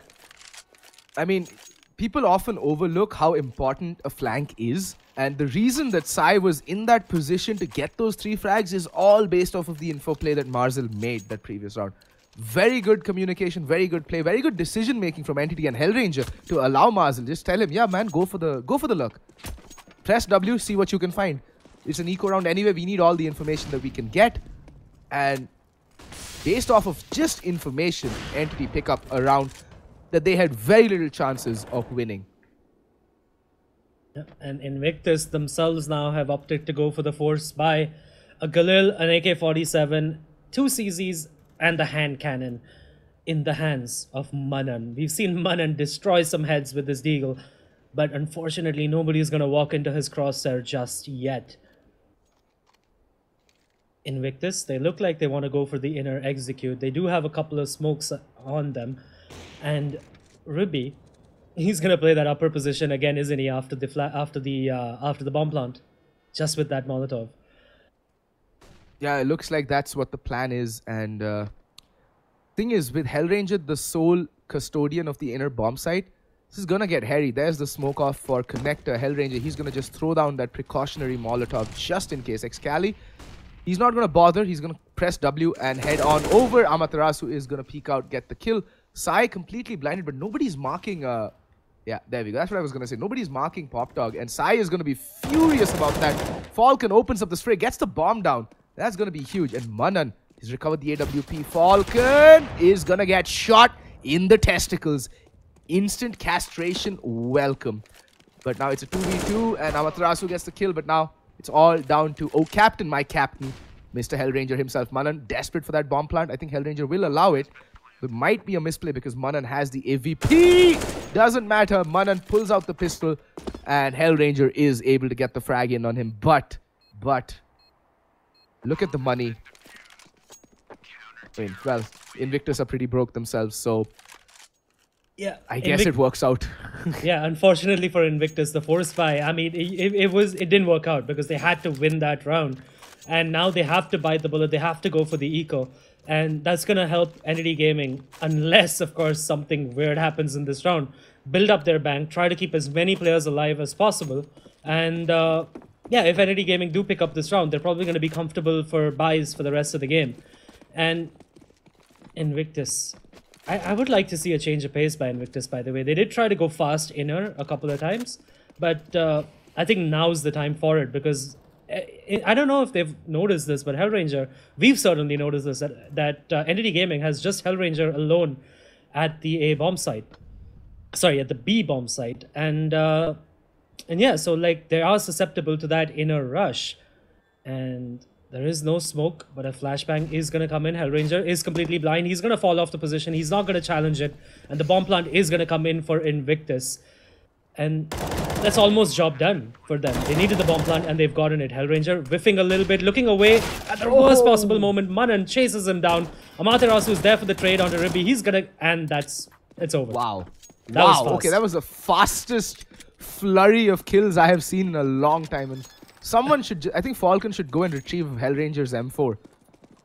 Yeah, I mean, you know how you always tell your players on the T side, like if you're going for the inner bomb side and if you have pistols, you need to go close and, you know, cut down the disadvantage of the ranges when you have the pistol. It's like everyone did that. You're not supposed to send everyone down. It's maybe, you know, 2 or 3 players who need to do that. But Invictus, they just rushed into the waiting arms of Entity Gaming during that retake. And yeah, hence we saw it get over so soon. But Invictus now, they have a full buy, a full stack of utility, 5 AK-47s. And can they need to win this round if they want to win out the half. Hellranger just throwing down that precautionary flashbang, which allowed Marzel to peek, but unfortunately he just ended up taking a little bit of damage and not returning any in turn. And now he's backed off, marking towards ramp. The thing is, right now, it's just Falcon who's marking Ivy with a FAMAS. I'm not a big fan of the FAMAS at these ranges, to be very honest, Adi. I think yeah, there we go. That's a much better range for the FAMAS to be more effective at, because he is going to be facing off against the AK-47s, and both Pasha Sahil and Hunter, the 2 players making their way up Ivy, they are not ones to be trifled with, as we have clearly seen. Both these players Just god-tier aimers, and there's one, but Hunter is there for the trade. But in the meantime, Amaterasu again getting traded out. 1-for-1 trades, not what the doctor would have ordered. Sai in the meantime just trying to stay alive, gets 2 kills, gets traded out by Hunter. Now Hunter in a 1v2. Can he do this? He's going to try and get the bomb down. No, he's going to fake it. Will Hellranger and Marzel take the bait? Doesn't look like they want to take the bait right now. Hunter, though, he's absolutely confused about where the players are going to come from. He's checking every single possible angle on the map right now. And it does look like he doesn't have the time to walk towards the inner position either. Maybe he's going to wrap through old bomb train onto the A-bomb side. And if he does he check for Marzel's position? That is the question. Marzel holding the CZ. He's going to make noise, and Marzel's going to hear that out. Unfortunately, not enough time for Hunter there. And Marzel will close out the half and confirm that Entity Gaming will win out this half. Invictus, they've started off really, really strong. But unfortunately for them, Entity Gaming, their mid-game, their mid-half anyway, has been much stronger than Invictus, especially when the buys have come out for them. And Fed, talking about the range, about the FAMAS, right? If you have to play such a close range with the FAMAS, why not just pick up a UMP? And that is my argument about the FAMAS, and that's the reason I don't think that it's a really good rifle. I don't think that it's a rifle at all. I think it's stuck somewhere in limbo between a UMP and a M4, and that's what I hate about it. That's the thing, right? With the UMP, the spray becomes rather unpredictable as the distance keeps increasing. Even at the range where Falcon oh my god, Hellranger, you unholy monster. What do I see? It's the Pyok cannon or the auto sniper. Can't really call it the pit gun. Yeah, can't really call it what, you know, Indian matchmaking likes to call it on cast, but you all know what I mean. But in the meantime, Amaterasu, he's just not taking any prisoners, peeking out, getting 2 heads, peasy. And Falcon, he's gonna will he rattle a few shots through the smoke? No, he won't. But there's Sai, and he's got bomb control, and Hellranger in the final round of the first half does manage a kill with the auto sniper. And with that, Entity 9, Victus 6. To be very honest, Adi, that's not a bad T-half, especially on train, all things considered. Yeah, I agree. And Invictus, they tried everything, by the way. They had a really strong start, but towards the end of the half, it seemed like they were running out of steam. But I have to hand it to them. They tried absolutely everything. They tried rushes, they tried executes, they tried fakes. There's nothing you can fault them for. Entity Gaming was just way better at holding against that. And now it is going to be the second half. Entity Gaming on the T side. They've taken a timeout. Hellranger likes to do this. He wants to discuss the pistol round because it is a very, very important round. If you win this, you're probably gonna pick up the next 2 rounds as well, and that would mean that Entity Gaming would be on 12. Or if Invictus picks up this round, we'll be even Stevens again. So I like the timeout. I definitely do. And I think at this point, right, all 10 players on the server know exactly what's at stake. Right?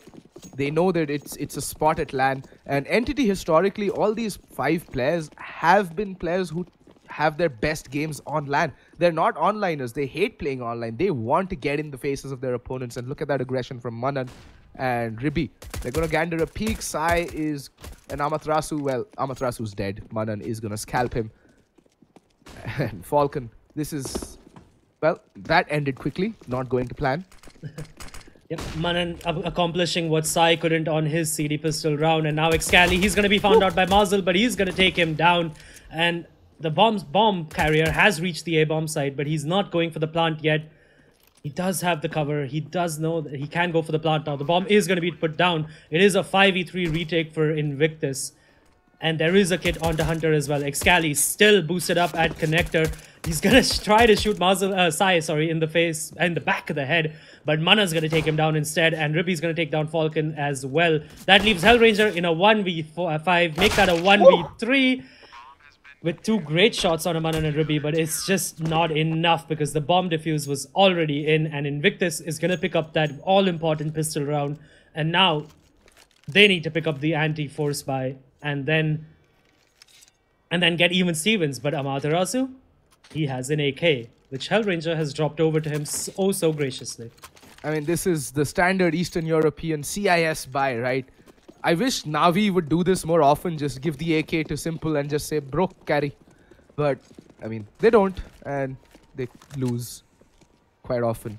But this was actually brought back into vogue by Cloud9 at the majors. They did this quite often and was quite effective. But now I think teams have wised up to this particular buy. Although, will Invictus be expecting it is the question. I'm pretty sure they'd be expecting a full eco. And I think they've bought up 4 rifles with the next round in mind. The fact that, you know, they've gotten the bomb down and most likely it's going to be armor AK-47s on the 18th round. But will they be expecting this AK this round? Well, remains to be seen. Now they know the AK is in play and now they're going to change their tactics up completely. At least they should. Let's see what happens. Yeah, I do like the Invictus hold though. They do have 2 players over to the B bomb side. They're not cheating a player over to the A bomb side. Because they do know that during a force buy, Ts generally do try to go to the inner bomb site to get a bomb plant. And it does look like Entity Gaming is going to take the bomb over to the A bomb site. It is falling back to the ladder position to Pop Dog, as it used to be named in CS 1.6 and Source. But the alley hit, it's going to be an inner wrap. It is definitely going to be an inner wrap. And who is that? That's Hellranger. He's found his way into CD spawn undetected, but Ribby, he's going to take down Sai and Amaterasu. Manan's there, going to chime in onto Falcon as well. Ooh. Things not going up according to plan for Entity Gaming. Hellranger does get a long-range shot onto Manan. Marzel, wow. He's going to whip it with the CZ. He really wants the CSGO beta update to come into play, where the hitboxes for the neck have been fixed. I think it was just, I don't know how that didn't connect. Marzel literally put that gun into, I think that was... it's the hitboxes. It's fixed in the beta. Yeah, I know, but how does that not hit? That gun was literally inside the opponent. It's like, it phased, the bullets literally phased through him. Welcome to CSGO. Quantum mechanics shit going on right there. But, I mean, you're a player, you have to shrug it off. Now it's a hard eco. You have to bite the bitter pill. And Invictus in a very good position to tie things up and make it all even. Stevens Excali with the M4. What a nade, Mark. What a nade. Being very, very aggressive right now. He does get the first frag onto Sai. Ribby takes down Falcon as well. He's going to get a second onto Hellranger. Excali is going to chime in onto Amaterasu with his second for the round. It is eco frags for days. That leaves Marzel alone in the bathroom's position. And with just a Glock in a 1v5, even though Ribby's at 4 HP, he doesn't have a chance to even get a frag, I think. Does spot out Excali. Excali whiffing it, and I was wrong. But Manan is there to finish it up. What is Excali doing there? But no harm, no foul. The M4 has been recovered. Only the MP9 lost. It is 9-9. Invictus have evened things up. And now we're in for the first gun round. Round number 19. Both teams have almost everything that they want. So, you know, I was observing Hellranger at the Optic tryouts during his specific tryout because they were playing Mirage and I was curious, okay? Because it's Mirage and it's Hellranger. And I won't lie, Adi, that's the game that made me certain that Hellranger is definitely one of the best IGLs in the country. Falcon needs to be careful because Excali, my god, okay. That was a horrible smoke. Excali is like, alright, thank you very much. Free kill? Wow. Surprising to see Excali on the op, that's for sure. They have Hunter, they have Ribby. They have 2, I mean, objectively better snipers than him, but doesn't matter. Probably because he had the spawn, it has paid off. They have the man advantage now. And all Invictus need to do now is hold their bomb sites. Yeah, so as I was saying, now, this is a round that they've changed things up in. I was just wondering how long it would take, well, Hellranger to figure out that so far, Invictus were playing a very defaultish setup towards the outer bomb site. Like, they were all playing way back and, oh, Pasha Sahil just getting caught with his pants down. That's the man advantage neutralized. Will they be expecting Manan's position? Well, it doesn't matter because Manan and Hunter, they are the gatekeepers and you shall not pass is what they're saying. And now it's down to a 2v4. Hunter very low though. And Sai with the AWP, he has to go huge. He has to be the difference maker. And he's dead. Excali chiming in with that op, proving me wrong. He definitely can op, and there you go, a third frag for him. That was actually that one takes the cake. That was a brilliant shot. And Entity Gaming now, they have lost the lead that they had, that they worked so hard for on their CD side. They're going to have to go eco now. Maybe a couple of upgraded pistols, but nothing else. And Invictus, they're probably going to get 11 on the board. Probably, no, definitely. Because it's highly unlikely that a team of Invictus's caliber loses to this kind of buy, the armor pistols. Considering that Entity have gone for a very defaultish call. I mean, I don't see the point of having just pistols and playing defaults because you're never going to close the distance like that. And Mazel, that nade barely tickles him, loses 2 points of health. But that hurt from, well, that spam from Hunter definitely did hurt. 3 players from Entity over towards the IV position. And they're stuck because the smokes will keep on coming, the Molotovs to follow, the flashbangs, they've got everything along with the kitchen sink to throw at them there, Invictus. And whatever Hellranger has called, they need to, well, I think this is a round which more or less Hellranger will use for information as to how Invictus are setting up. But Adi, if you've noticed, Invictus have had a very dynamic outer setup. They haven't really done the same thing twice. And they've got quite a few defaults on the outer bomb site. And I think that's what's throwing a curveball. Because whatever Entity is planning, based off of the information gleaned off the previous round, Invictus are like, meh, old news. You know, get with the program. Yep, and that is the correct way to play your CD side. Always keep your opponents guessing. But Entity Gaming, they've sneaked into the old bomb train position. Pasha Sal does pick up Hellranger, but that doesn't matter. The hit's coming in towards Manan. And he's going to get 1 frag before he's traded. And the bomb plant. Oh, Excali shooting Hunter in the back of the head. He's still going to take down Falcon, but he's going to be traded by Sai, who in turn is traded by Ruby. A flurry of frags, which leaves Amaterasu wondering what the hell happened. And he's down as well. Pasha Sal mopping up the round, but that was a very, very expensive round for Invictus. Losing 3 players, but they have a lot of money to work with, so it's not yet an issue for them. Entity Gaming now taking a tactical timeout. They need to discuss what's going wrong, probably looping in their coach as well. Yeah, I think Prashant, like right now, Equitas, he's going to have to, you know, inject some confidence, inject some of his wisdom into these boys because they look like, you know, it's one of those things, right? You're trying everything you possibly can, but nothing seems to be working out. It just seems like one of those days for Entity Gaming, and they seem to be having these more often, yeah. Sorry about that. Am I wrong in saying that Entity Gaming, they've looked very, very off color ever after maybe 2 weeks into the Premiership? Ever since that, they started off really, really strong. I thought they were world beaters. They were going to take everyone down.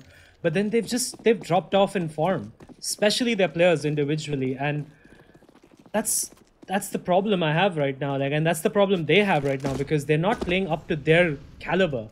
And Excali now, he is holding the op up close. It is the double op setup for Invictus. Hunter and Excali both.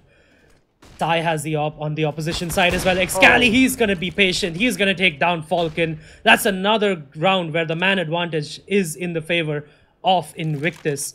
They're just not letting up. Excali making a lot of noise, trying to bait a player in, but it's not going to happen. Sai is aware of his antics. I mean, the reason that Falcon died was completely his fault. He failed that pop flash. Excali was like, okay, easy peasy. In the meantime, Pasha Sahil gets the lurk. Mazel's down. Hellranger not able to get in time for the trade. And look at Excali. He's still killing people. Just floating around, being an absolute demon with the big green gun. They call it the Zoom Banger. And Excali is just banging them in left, right, and center. Nailing them to the wall, floor, whatever surface the T's decide to peek from. Excali's like, you're dead, fam. You're dead. And Manan, I think he's spotted out Sai's feet. Yep. Sai and Hellranger now left in a 2v5 situation.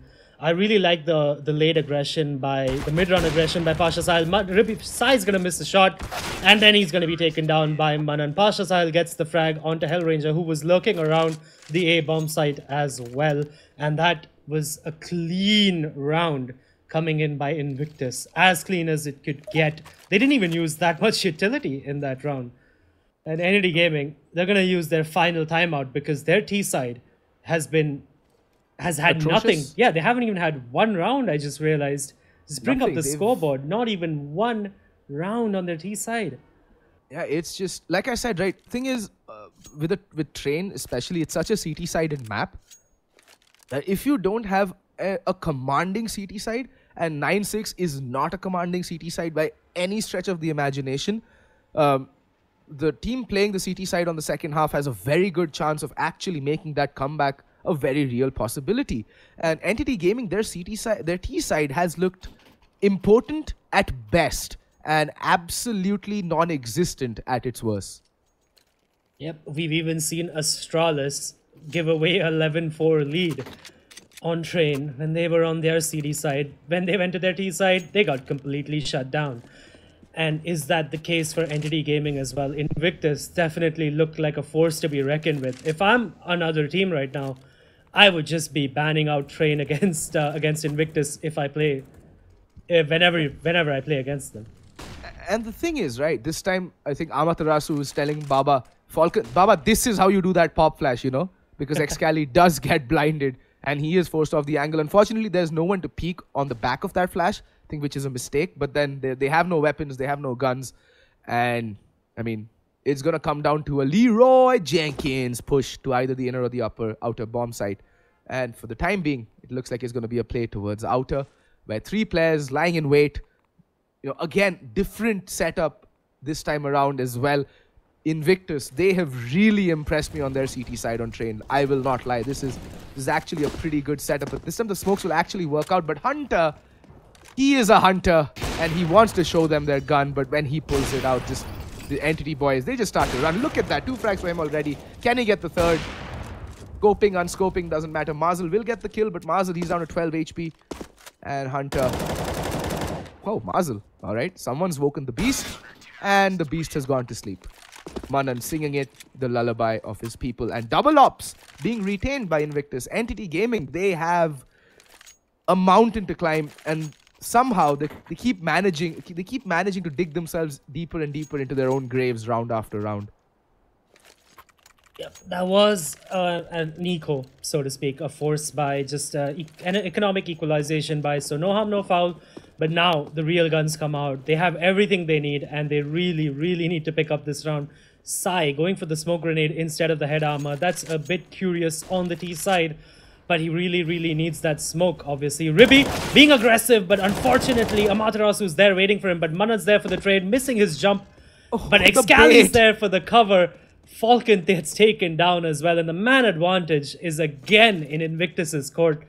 And it's a 3v4 for Entity Gaming. Nothing seems to be working out for them. Every time they adjust, Invictus throws something new at them, and it's just it is a joy to watch this kind of CD play by Invictus. I mean, look, again, I'll be honest. Train and Overpass are my 2 favorite maps in this game, and it is such a treat to watch both these maps being played the way they're meant to be played on the CT side, especially. Such a treat. And there's Inferno in that as well. True, when it's played properly. Well, yes, when it's played properly. I will not go into any more particulars. We've seen too much Inferno. Improper Inferno of late. Well, luckily we did see Brutality play some proper Inferno, as well as Malhar, to be honest. But now Sai, Hellranger, and Mazel, they have a mountain to climb. They have one shot at this B bomb site, and it does look like it's going to be the execute onto inner, but there are 2 players for Invictus. They have split their defense, 2 at B, 2 at A. And Excali, he's going to get aggressive. And he switches at the worst possible moment. Sai comes back for a peek, but Excali's like, nope. But Hellranger, he sneaked into Olaf, and he's going to get Pasha Sahil. Hunter, missing a shot. He's going to miss a second, and Hellranger and Sai chiming in with a few more frags. Excali now in a 1v3. He does pick up 1, but he's going to miss the shot onto Sai. All of a sudden, out of nothing, Entity Gaming picking up a round which wasn't theirs to win, and just when you praise a team, they go and do that. Curse of the commentator, Adi. Curse of the commentator. Well, I mean, Invictus don't really have much to worry about. They do have enough money in the bank to go for at least a comfortable buy in this round, but they're on the verge of getting broken, and maybe this is the catalyst that Entity needed to, you know, spark their Counter-Strike. Like, please, do something. And this time though, Sai is going to be marking, and Hunter, he needs to be careful. Sai is marking that angle like a hawk. He's like, fool me once, shame on you, shame on me, shame on you, fool me twice, shame on me. And he's not going to, okay, Excali and Hunter, the timing, look at how well oiled this Invictus murder machine is right now. Oh my god, Excali, you beautiful beast of a player. Wow. The instant reset is about to come in. Invictus toying with their prey at this point. Excali getting a bit too aggressive. There was no reason for him to rush there, but now at least they know Sai's position, and Sai rattling a shot off through the smoke. A noise made on the ladder position as well, and they're just toying with him right now. They know where he is. Ribby's going in for the knife, and he gets it. Oh, the utter show of disrespect by Invictus. They want to rub salt in Entity Gaming's wounds. They don't want to win this just comprehensively. They want to win this in style. And there's no better way of saying that other than knifing your opposition. Entity Gaming, their banks absolutely destroyed now. They've been reset. And Excali and Hunter, they just made sure in that round that Entity Gaming had nothing to work with.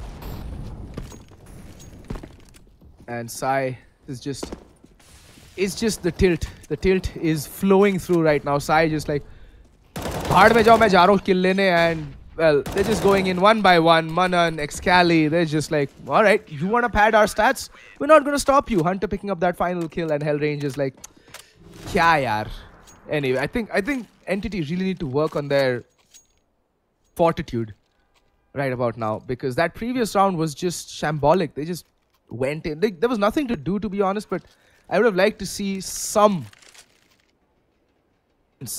of spirit coming out from the... It was a full eco, and they knew that Invictus had the bank for the buy anyway, so economic damage wouldn't really matter. But now they have one last shot at saving this game and making sure that Invictus doesn't go top. And Sai, he's going to be blinded. The rush, the aggression at Ali coming in by Ribby and Pasha Sahel, but unfortunately for them, they haven't been able to pick up anything. Ribby smokes it off. He's sitting at the server position. Pasha Sahel doing a lot of damage through the smoke onto Sai, but it's not going to matter. He's not going to get the frag yet. Ribby is going to fall off as well now. They've done the damage. Unfortunately, it's not translated into a kill, but it doesn't matter. They have got out with their lives, and Manan, he's going to die to Hellranger. He's going to try to sneak in, get a frag, but unfortunately for him, it doesn't work out. Hunter now, he's going to get Falcon so very low above Pop Dog. But it is still a stalemate. The man advantage, of course, in Entity Gaming's favor right now. But Pasha Sahel, in a position that is not usually checked, but Sai is ready for it. And it is a two-man advantage now for them. They need to win this round. And they need to win it cleanly if they want to mount this comeback. I mean, there's no reason why Entity should not be winning with a two-man advantage. But the thing is, the clock is ticking, and that Molotov is going to shave 6 more seconds and, you know, hold off that IV lurk coming in. And there we go. Hunter and Ribby immediately neutralizing the man advantage. But there's a flurry of kills coming in. Hunter still alive, still kicking, still fragging, still being an absolute monster. And in the meantime, Excali has found Sai, and it's all down to Mr. Amaterasu. And he is not going to be able to cut it today. 16-10 Invictus. Take it, an Entity. My God, there's a lot of work to be done. Back to the drawing board for them. Adi, any closing thoughts? Yeah, nothing much, but except that Invictus, they solidified their top spot in the ESL India Premiership. They have played all their games. The only team that is within a shout of them now is Team Brutality. If Brutality picks up both their games, they would finish top in the Premiership. They would finish top in the points table. So a lot of exciting games coming up for these last few days of the ESL India Premiership, in the next few days rather of the ESL Premiership. And for now, we're going to go back to the studio where Mamba and Vagish will break down this game further for you, and they'll hopefully let us know what went wrong for Entity Gaming.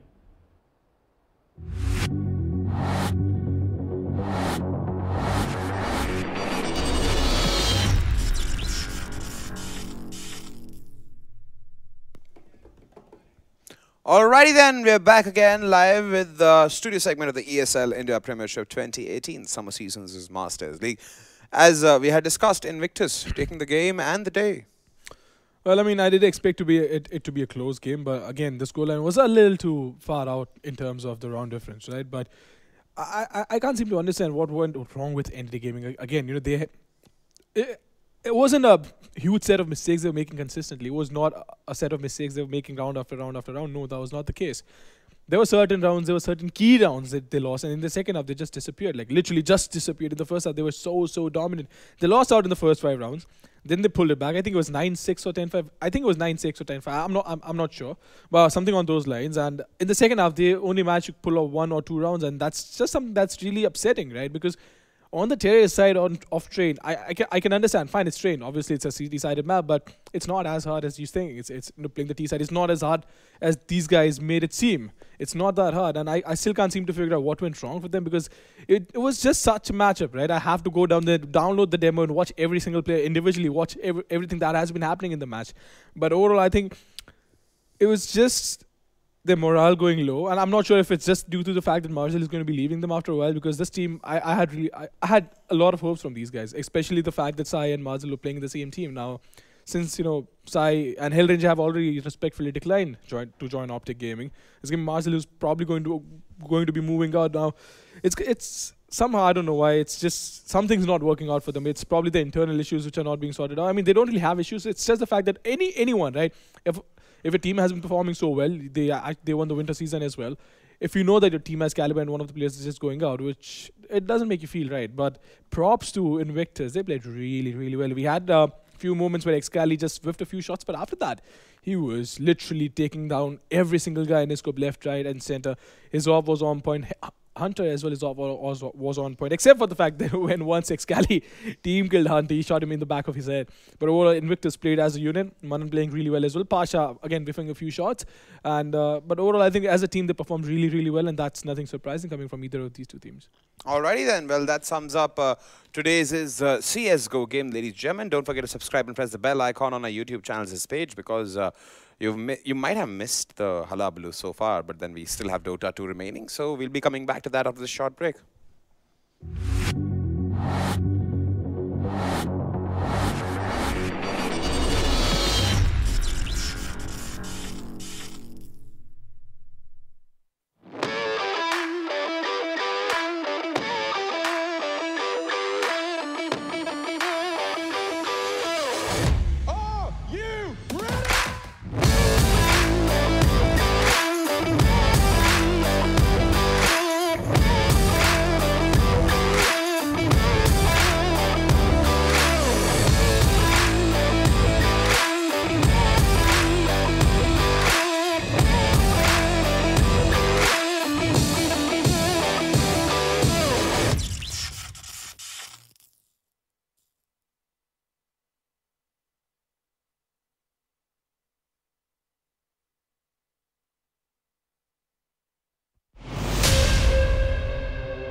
They say gaming is easy. They say this is not a job.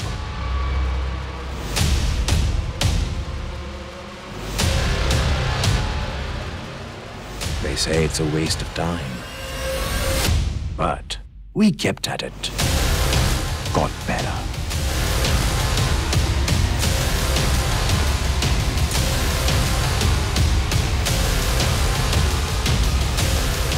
We grinded, leveled up, and conquered.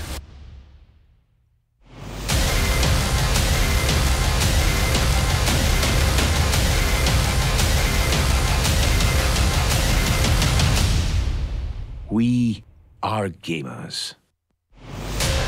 We are the ESL India Premiership, powered by Omen by HP.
We're back in the studio, ladies and gentlemen. This is the ESL India Premiership 2018. Wubba-lubba-dub-dub. Okay, after that, Rick and Morty, how would I say? What's the word? I always forget these important words, dude. Yeah, Rick and Morty outburst. Thank you, Manoj. Super Excel. Fantastic game in Counter-Strike. Yeah, indeed. Did not go to overtime as I thought it would, but sure, can do. Well, it works for me as long as DOTA starts on time. Chalega. DOTA today, ladies and gentlemen, is going to be between Reckoning Esports and Cullies. So let's quickly start off with the introductions here. Let's start off with Cullies.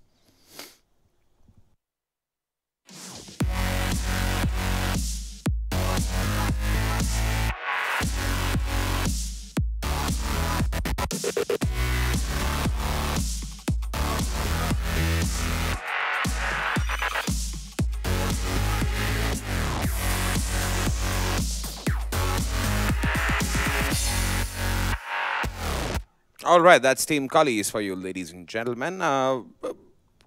Stupendous team there. I mean, I like the efforts they put in their games. I like the eclectic picks they have. I like this team. Yeah, I mean, even though they are a small town team and we call them the underdogs, they are sitting 5th on the board as of now. They secured 15 points for themselves. They played 9 games. They won 5 and lost 4. Now, they already played against Signify. They played against RG Titans. So that's where you have these very major losses coming in. But apart from that, this team is performing exceedingly well. The only thing I feel that could be a worry for them is they are very hero-centric. They got to get their kind of picks to be able to perform to full caliber. And I have a worry that if Reckoning Esports have studied this team in detail, they would know which heroes to ban. And that could in turn cause Cullies to maybe take this game in a negative way and maybe put the next loss for themselves on the board. Alrighty then. Let's quickly take a look at the opposition here. Reckoning Esports.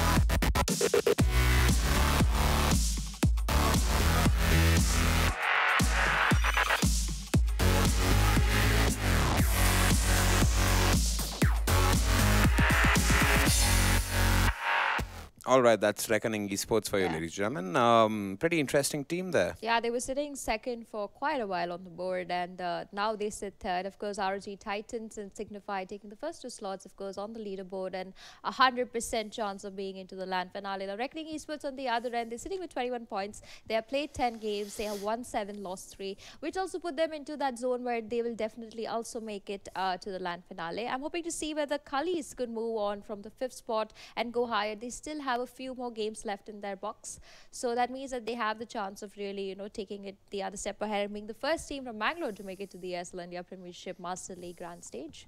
All right, the draft is live. We've already seen our set of bans and picks come up. I'll run you guys through the bans first. Reckoning Esports have banned the Earth Spirit, Phoenix, Razor, Monkey King, and Lifestealer, whereas the Cullies have banned the Night Stalker, Banshee, Sand King, Gyrocopter, and Luna. Now, we have had 2 picks already.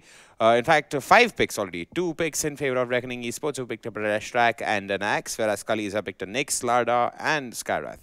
The interesting part about Cullies is that recently they even played a game where they played the IO, and I think that's the first time I saw an IO in the ESL, which I was hoping to see in today's matchup, but it's already certain here that their 2 supports and their offlaners are being picked up. We have the Nyx and Skyrath, which fare really well. Of course, they would have opted to go for the Earth Spirit and the Phoenix as the first 2 pickups, but Reckoning have already banned them out. Also, they have banned out the Monkey King, which is again a favorite of Cullies. This also puts a question that a lot of choices, I mean, Reckoning Esports on the other end, they've gone with a very simple kind of picks, the Leshrac and the Axe being their choice, which tells me that their offlane is secure with the Axe. They have the Leshrac, also the Clockwork to catch off that Skyrath Mage and Nyx Assassin and fights. Of course, Reckoning Esports will have to invest a little bit on their Sentry Wards, which may put them on the lower end of the net worth in the early stages of the game.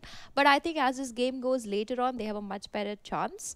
While Cullies on the other end, wow, they're moving fast with this draft. The OD gets picked up in the mid lane, and there are very few heroes that fare really well against the OD. Viper being one of them, of course, who hasn't been banned. Also, the Lina could fare decently well against the OD. I would opt for Reckoning to mostly go for a Viper, so they have their tank completely sorted. Also, the Nyx Assassin could only take down the Leshrac then. There would nobody else he could really affect on the map, which could work in turn for favor of Reckoning Esports. But for now, they have their 4th pick, and they're going to enter their reserve time. They're mostly going to pick up their mid hero for now. I could also see them mostly opting for something that was more conventional, like maybe even the Shadow Fiend as an example. But late game, that could work for them. Early game, I'm a little doubtful. But they're going to take some time here. Luna, of course, getting banned, and Gyro getting banned there from Cullies. Meanwhile, we see a very systematic draft. I like the way Cullies is picking up this time. They do still have... I thought they're going to go for the Invoker, which works well for them. But it's going to be the Wind Ranger now getting picked over there by Reckoning Esports. Now, she fares decently well against the OD. Also, with the Axe and the Leshrac, she will get those perfect shackle shots on minimum 2 heroes, which basically sets up the gang for them. Also, the Clockwork and Leshrac as 2 supports indirectly means that one person is going down. And I hope to see how the Sladar is going to perform in this matchup, because he will need to really get that early blink dagger. Also, Cullies have to make sure that they have a lot of tank on their side, because other than the Sladar, I don't see them really picking up another tank. So it's all going to go down to the last pickup, which is going to be their carry, who indirectly also will have to be the person in the front lines. Now, in a lineup like this, I could also opt to say that the Spectre could fit in there for Cullies, provided that Reckoning Esports gives Cullies the time to kind of get that farm up and running on the Spectre. But like we had a discussion the other day, I mean, the Brewmaster also could be a choice that both the teams could work with. Lots of choices, yeah. No, Void's been banned. Void's being banned. Void's been banned as the final ban for Cullies there. Reckoning Esports are pondering over the final ban there. We'll be moving to the final pick session after this, ladies and gentlemen. This is going to be pretty interesting about the fact that... It could be a Luna. I mean, they could ban... Luna's already banned. Luna's already... Oh, there you go. Luna's already banned, so... Phantom Lancer is getting banned by Reckoning. They are going to pick their final hero now, anytime. And it's going to be a carry, and it has to fare well with that Axe and the Wind Ranger and the Leshrac. I could also scream out and say a Drow Ranger could work for them, because they have 3 ranged heroes and they have the Axe to kind of tank up and take in everything. Also, the Drow Ranger fares decently well against the OD in a long span of time, because she doesn't really need the kind of mana to go up against that hero. But it also has to be tanky, because they have a Nyx and a Skywrath Mage. So Reckoning got to be a little careful on what they decide to go as their last pickup, because they have the tank, but they don't have that complete burst, and they don't have the split potential compared to Cullies at this point, because Cullies have that lot of 5v5 fights, and Cullies is really good with their 5v5 fights. So, but they are playing a draft that they have not really played before that well. And I'm hoping to see whether Cullies decide to go for a Kunkka, because they have played the Kunkka before as a carry and even in the mid, and it's fared well for them. So I'm hoping to see whether that's the choice that they go with. But for now, it's going to be Reckoning making the choice. They could opt to go for the Terrorblade. Of course, I have a few doubts on that one. The Anti-Mate's still one of my favorites, but I doubt they're going to go with that. Of course, big bans coming out there on all the carries. Most of the carries getting banned here. But they got... I'm trying to think of an obvious pickup that we have missed out on. You know, sometimes we look at the draft and we're like, what could it be? And then you'll see the most random pickup out there and you'll be like, all right, that was a good choice. And it's a choice that they made. But 5 seconds on the reserve clock, Reckoning eating up all the time they have. And 1 second, and what's it going to be? It's going to be a Slark. Slacky. Good pick. A good pick by them. They can evade that Nyx Assassin. They can evade the Skywrath Mage, which indirectly means the Slark is going to be feeding off that Skywrath Mage. So he's got to be super careful on how he's going to be entering these fights. He'll have to go into items where basically he can just survive. As long as the Slark lands the pounce correctly. I think he will. I mean, once... I mean, those are just like the basics. Like, you just got to know how to land that bounce. Well, we have a Visage coming in as the final pick for Cullies there. All right. Very unconventional, actually, not even unconventional draft coming in there from Cullies. The Visage, of course, being a beautiful pick, good armor, very resistant. But I am not seeing the end game for Cullies. I see them having a good early game. I see them having a decent mid game. But once we hit the late game, that's where the Slark and the Wind Ranger get really active on the map. And even if they don't want to take the 5v5 fights, they can opt to just split push this game. And that choice Reckoning Esports have, but Cullies don't. So they got to play their draft on point to be able to get out the same momentum that they're looking to have in this game. Alrighty then. That's the draft for you, ladies and gentlemen. And this is going to be a pretty interesting game. Reckoning Esports and Cullies, both of them good in their own spheres. Like you said, 5v5 man fights are pretty sorted when it comes to Cullies lineup, and Reckoning Esports are not to be, reckoned with that well. Yeah. Also, they're faring really, really well. I mean, if they do win this game, it's their 8th victory. Who thought a little bit of trigger can do so much? Exactly. Can do so much for a team. I will wholeheartedly take the entire what is the word for it? Commendation for it. For this amazing show of play by Reckoning Esports. I'm just kidding. The team's good. The team's good. They play great DOTA. Yeah, they play good DOTA. Also, I like the way that they studied Cullies before coming into the matchup. So I've seen a lot of teams that just don't study your opponents, and then you end up giving them things that they're really good at. But Reckoning, even though they sit so high on the board, they do not consider any team. Homework is easy. Yeah, homework is easy. Sorry, homework is necessary. Why am I saying homework is easy? What is wrong with me, dude? Homework has never been easy. Homework is necessary. Homework is necessary. All right, so we'll head off into the game and see what's in store for us.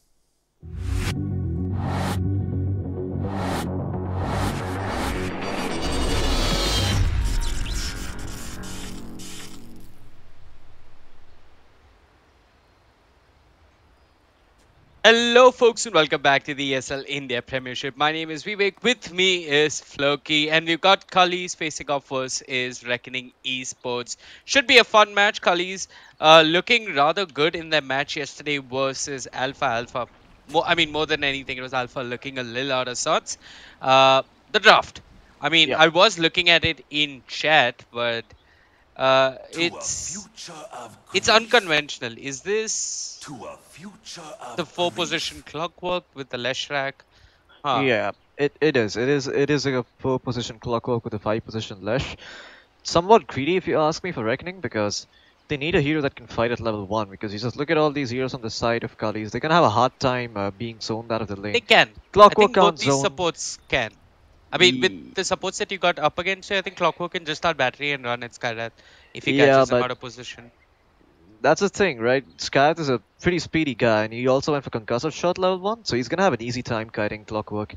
And also the fact that there's probably gonna be a Sladar in the off lane means that Sladar can come and crush, halt his advance, and Clockwork has a hard time zoning out heroes like Sladar unless he has more regen than them. In this case, he does, but you also have to think about the fact that if he goes Power Cogs to zone, he won't have any decent kill potential, and if he goes Battery Assault first, he's going to be running on a long cooldown. Right. So overall, I look at the draft and there are a few problems for Reckoning. One is that the Slark pick isn't entirely the best. There are lots of ways of dealing with the Slark on the side of the Cullies. There's also the fact that if Visage gets a very good head start early on, he's going to start pushing and Cullies can start 5-manning, and Slark is not the best hero against 5-manning. Right, it's also worth noting that Arcane Orb cannot be dispelled by Dark Pact. So those Arcane Orb stacks are going to stay on to Dot. He's going to get dumber, and I think Fishes don't have too much in to begin with. At least Slark doesn't. Yep. The ecosystem never really favored those fishes there. Yep. But they're supposed to be brain food at the same time. Yeah. Level 1 concussive shot, not a fan of this actually. It's look at its cooldown. Like, what does it really offer in the lane? I mean, maybe if you're running a tri lane, it gives you that extra bit of advantage in terms of positioning. Like the concussive shot can slow down whichever hero it clips upon, and then you can probably try and run in sprint or run in an impale. But at level 1, the Skyrath with concussive shot leveled up offers very little, honestly, in the laning phase. Yeah, but I think he saw the Clockwork and he just put his point into concussive shot. The plan was to go for a kill, but clearly HN6 and you can't beat it didn't get the memo. I checked Skyrath's build before he actually even spotted Clockwork, so he did go concussive shot before he spotted him out. I think the main reason for getting concussive shot is because it's a position 5 Skyrath, not a position 4 Skyrath. Position 4s usually have items like the Null Talisman to boost up their Arcane Bolt damage a slight bit. It also means they can cast one or two arcane bolts more in the lane, which is essentially why you see those kind of Skyrat mages go for this arcane bolt level 1. But this is more of a setup based Skyrat mage at level 1. He has the concussive shot. He's mostly going to be helping out his Nyx to get his stun off, or help out Sladar get his stun off. And then you can just follow through with right clicks and stuff, and whatnot from the side of Cullies are also doing something that's very complexity, or at least old complexity. Z-Freak and Moo, they were kind of flexible about what the 4 and the 3 role mean. If you look at the Slaughter and the Nyx, they're both itemized for farm priority in some sense. So I'm not really sure who the offlaner is. Both of them have start shields and regen. If anything, HN6 has a little bit more regen on his Slaughter. But so I'm assuming it's going to be him on that 3 position and maybe the Nyx on the 4. What I'm not sure of is why there's a Visage casually chilling bot.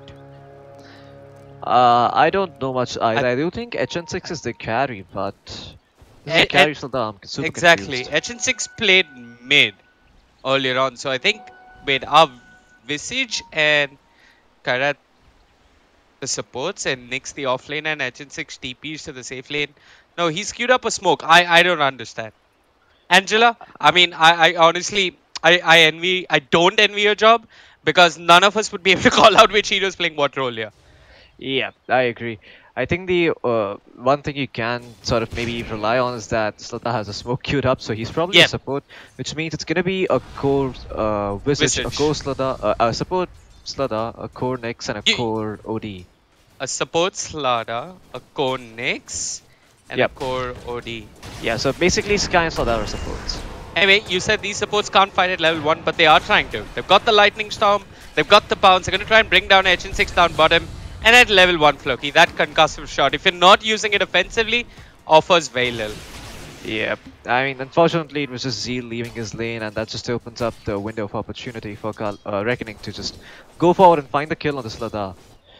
Early on, Sladar doesn't have a lot of ways of dealing with heroes running at him. He's somewhat okay because he has Stout Shield and 4 base armor, but 3 heroes hitting him is a bit too much. Okay, so I've finally figured it out. I mean, I've been watching Cullies. I've seen Falling Slowly play both the support and the core role. So Falling Slowly is the core here, bottom. And Sladar and Skyrat are the 2 supports. Okay. Well, yeah, that makes sense. And I think I like how they're running it because Visage, once he gets Soul Assumption, really excels in these tri-lanes. I mean, if they play this right, Falling Slowly is going to find himself a lot of kills down bottom. And that's where he's going to find his farm from. But, the skill build. Gravekeeper's Cloak? I don't know. Yeah, I mean, it's a good idea in all honesty. I think the Gravekeeper's Cloak is somewhat essential on the Visage, but looks like he's going to get gone upon here. Yeah. He's going to be okay, it seems like, and that's Clockwork dropping in terms of HP, Battery Assault on cooldown. You're happy if you're falling slowly. So the thing about Gravekeeper's Cloak is that you ideally want it early on Visage, in the Visage or Visage, whatever you like to call him, in these tri-lanes sort of, because if you get gone upon, you're going to have those layers to protect you.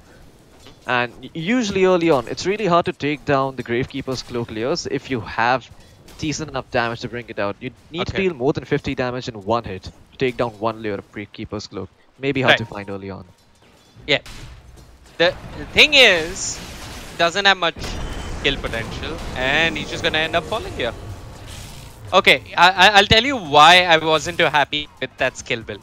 Okay, it's primarily because of how Soul Assumption works, and it's primarily how Visage has been run in the past in tri-lanes. Back around TI2, TI3, Visage was a really popular support because a lot of teams were just running tri-lanes, and Soul Assumption, you just build up so many charges in a tri-lane that is ridiculously good. I think Fly loved playing it, EGM played it every now and then. There was definitely a lot of Visage in the tri-lane kind of action, and he's actually ditched his tri-lane because he hasn't. I don't know if Cullies had a plan to put Visage in the tri-lane and find kills, or if they just wanted him to be in the tri-lane, and I don't know what he's looking. Now he's put a point in his Soul Assumption, or rather Grave Chill, and it's weird. So I mean, for the lane that he started out in, I question his skill build. For the lane that he's gone to, this is somewhat acceptable, but he's only going to start finding farm after he hits 6. I mean, anyone who's tuning in, anyone who has access to role-based matchmaking, I insist that you pick up Visage as a support and go to a tri lane and just see what happens. Ideally, an aggressive tri lane. It's a lot of Yep. fun. And I mean, I think you spoke about it, man. Like, I think you just got the hammer on the coffin here for Cullies. It's the fact that they're not aggressively tri-laning with the Visage. They're just dual laning here, and as a result, they're getting run over by this tri-lane of Right. Leshrac and Clockwork. Leshrac and Clockwork together, now that I think about it, I mean, it's not the best, but against this lineup, it sort of works because Yeah. Visage doesn't deal too well with heroes running at him early on. Yeah. Especially in the first few levels. You want at least level 3, level 4 before you can start fighting, unless you have really strong supports, which they do. They have Skyrat, and Sada is fairly tanky and hard to bring down, but Skyrat itemized like a position 5, and as a result, it doesn't offer too much damage at level 1 with the Arcane Bolt. As a result, Cullies' offensive potential in this aggressive tri-lane became really limited, and I think that's probably what you can trace it down to for Cullies. I mean, that's probably the reason why Visage has been dying so much. Maybe if this guy stays bottom, maybe if he gets a few points on Arcane Bolt. Yeah, I mean, they haven't run their lane the way it's meant to be run. So I think every aspect of laning is extremely crucial what you do in the first 2 minutes. I mean, sure, you stressed on it yesterday, Lina versus SF. You said that's a matchup the Lina should win. You spoke of the block and how it meshed up the lane yesterday for Alpha versus Cullies. But just like Co's, supports have very specific things that they need to do early on. And when you're running a tri lane, you gotta go with the plan. And clearly, Cullies, they haven't thought too much about the tri lane. The 1 point in concussive shot, okay, you taken it, you play defensive, you try and hit level 2, he's hit level 2. And the problem is, what are the Skyrath and the Slaughter really going to do now? Yep. I think also the question is that, like, what is Zeal really accomplishing in the mid lane? Because Windrange is just doing fine. She has 15 creeps, she's outlasting the OT. So the Zeal being mid is not making a difference here for AST. He's just lasting away freely with the power shot. And he still has the wind run, so he can't just run away if OT starts hitting him. I think I'm going to pin this again to skill build. You want to send Skyrath mid, sending Skyrath mid is great. You just throw out the Arcane Bolt and you're not drawing creep aggro. You can throw it from far away. It's cheap. It's almost always available. But if you come to lane with concussive shot, what are you going to do? Throw out concussive shot, which barely tickles. And then what? I think him staying mid, he's actually done more harm than good because he just stood mid and leached EXP. I understand sometimes as a team, you might want to take a call to leech EXP. Now he's got Arcane Bolt, but the win range is level 2 with 2 null talismans. So she's just probably going to turn towards the Skyrath and start hitting away on the Skyrath if the Skyrath is out of position. Yeah, exactly, and because like you don't have any items like the Null Talisman, you went for this more regen-oriented build with the Clarity. I mean, even at level 1, you could have come out ahead on trades with the Arcane Bull, but now it's sort of impossible because... But not with the concussive shot. Definitely not with the concussive shot. It's not something that helps you, Harris. Yep. I'll tell you what it is. It's like going mid as a Bane, hoping to help your mid laner, and you've gone mid with Brain Sap. Yeah, I was just gonna say that, like, a Nightmare would have still made a bit more sense because you can at least right-click the enemy or You can use it to make sure he doesn't deny his range creep. You can use it to make sure he doesn't get a range creep. Nightmare is at least useful, but Brain Sap at level 1. Sure, it's pure damage, but it's not going to stop the enemy mid laner from lane.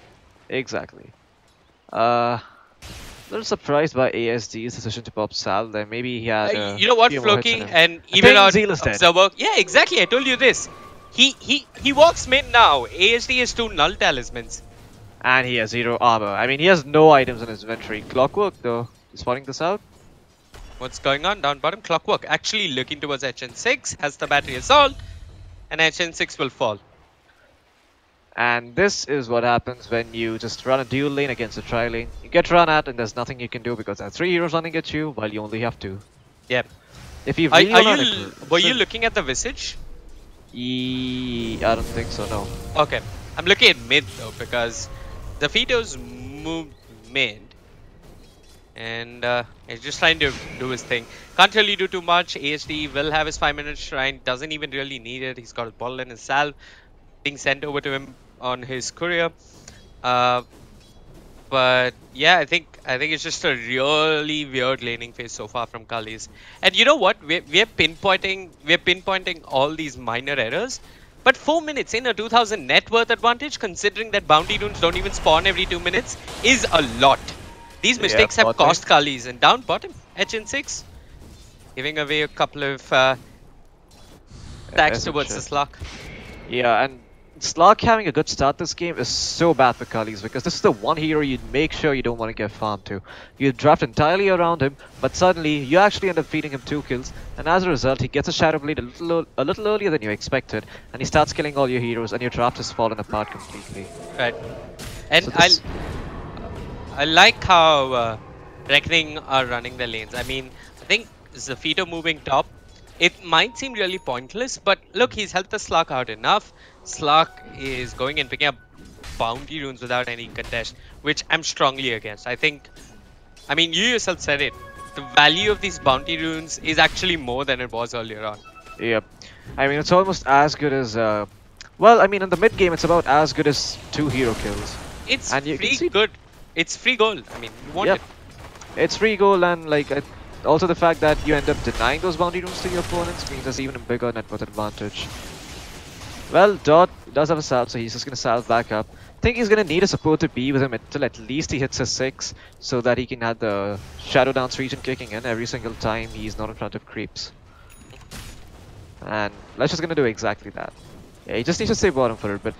And maybe he can get a pull, maybe he can find himself boots to work with. 3 is going to be Zafito, who's going to be doing all the roaming for Reckoning. Yeah, look at mid though. ASD with the focus fire just running straight at Rysel. Ouch. Yeah, that certainly hurts, and ASD is going to be okay because he's a wind range with a power shot. Well, Rysel has to be careful. ASD, he can. Up top, we have a little bit of action up top, falling slowly, being dived upon. Has the slow. Will try and set up here for a crush, and Wolfhav might end up falling. He's moving into the trees, doesn't have a TP. He's got 3 mangoes, a ring of health, and a dream, and falling slowly. Gets the battle hunger off him with a little bit of CS onto the Radiant Creep Wave, but Wolfhav might just end up falling. No stick, no wand. He's done for. Yeah, HN6 slightly lead on the stun there. I don't think he moved over his mouse to the Slytherin Crush indicator to see how big of an AoE it has. Could have found it here somewhere in the trees if you're seeing what I'm drawing. No. Wait. I don't know. Mr. Yard. Okay, I mean, I think it's good to just forewarn chat a bit. We are, I mean, it's 3 of us trying to coordinate together to give you the best camera observing experience possible. So it's a fine dance, and every now and then we might go a bit off. So do excuse us. But yeah, Kunal's got us. It's really not Kunal, but that's just a name in game. Anyway, 4K net worth lead again, not Kunal. Definitely not Kunal. It's actually, it's Priya on the observer controlling. She's taking good care of us. Yeah. Well, Zafito, he's still roaming 7.5 minutes in clockwork level 3. Not too bad, but maybe you want to do slightly better if you're going early on. And looks like I am the bad Shackle? luck for Rysel. He doesn't have shackles, okay. Oh, okay, this is weird. So Dot TP'd in as well on a Slug in the mid lane. It's without a Shadow Blade. Not too sure why. I mean, it's really not the end of the world for him. In the sense that he's not missing too much CS. He's actually gone into the jungle. So he's actually giving over the lane to Leshrac, which is interesting. They're prioritizing farm on the Leshrac, but up top, Zafito will end up following the Familiars doing their thing. HN6 looking for the crush, will not find it. Wolfhav, he has a ring of health at 3 mangoes. This axe, he's not dying anytime soon. And he's got a Vanguard. Now he's got a Vanguard, exactly. Falling slowly though, he has his Familiars, but Familiars at level 1 don't deal the best amount of damage. He's trying really hard to get this tower down, but it's going to be a difficult task. And against an axe too with a Vanguard. Ouch.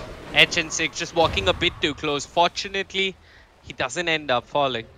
He's looking to TP with that battle hunger upon him. The Familiars, yeah, Zafito's going to farm them up. That's a lot of gold. And that battle hunger will secure that one last Familiar. But yeah, 9 minutes in, a 4,000 net worth advantage it's not coming from purely the bad laning choices that Cullies have made. It's also coming from the fact that Slark is doing really well. Wind Ranger is winning mid hard, and this is with Skyrat just babysitting the OD.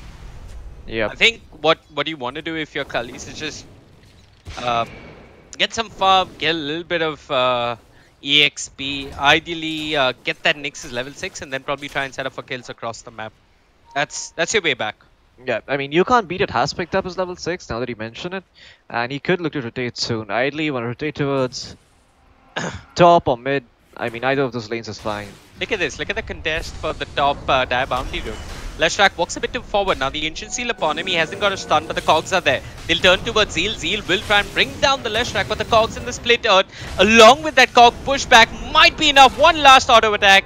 Leshrac doesn't miss uphill, and world favorite is here. Nyx hit his 6. Moosh top finds himself a kill, but not the most important one. World favorite, he's there with the call, setting up for ASD. The shackle's perfect. The dunk off the mark. The spike carapace though might buy time, but level 2 battle hunger might be enough. And with the rocket flare, Zafito gets the kill for himself in ASD. He's chasing for more. He's got the face boots and the focus fire. Look at him just spiriting and dancing around. Zeal will get the kill with ease.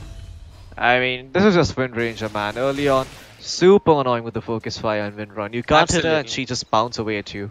I mean, if you're a support that has like no disable, you're just done for. Exactly. I mean, like she's just gonna run you down. You can just stand and accept your death or try and TP out, but she then gets that 0.75 second shackle shot off just to cancel it and continue pounding away at your face. Yep. Ryzel has not had a particularly good time in this mid lane, and he's trying to make the adjustments. He's getting himself a 4-star first, but even that's not going to make sure he has a good time against Wind Ranger. I think one thing that we got to look at is when this OD was picked up in the draft. He was 4th picked.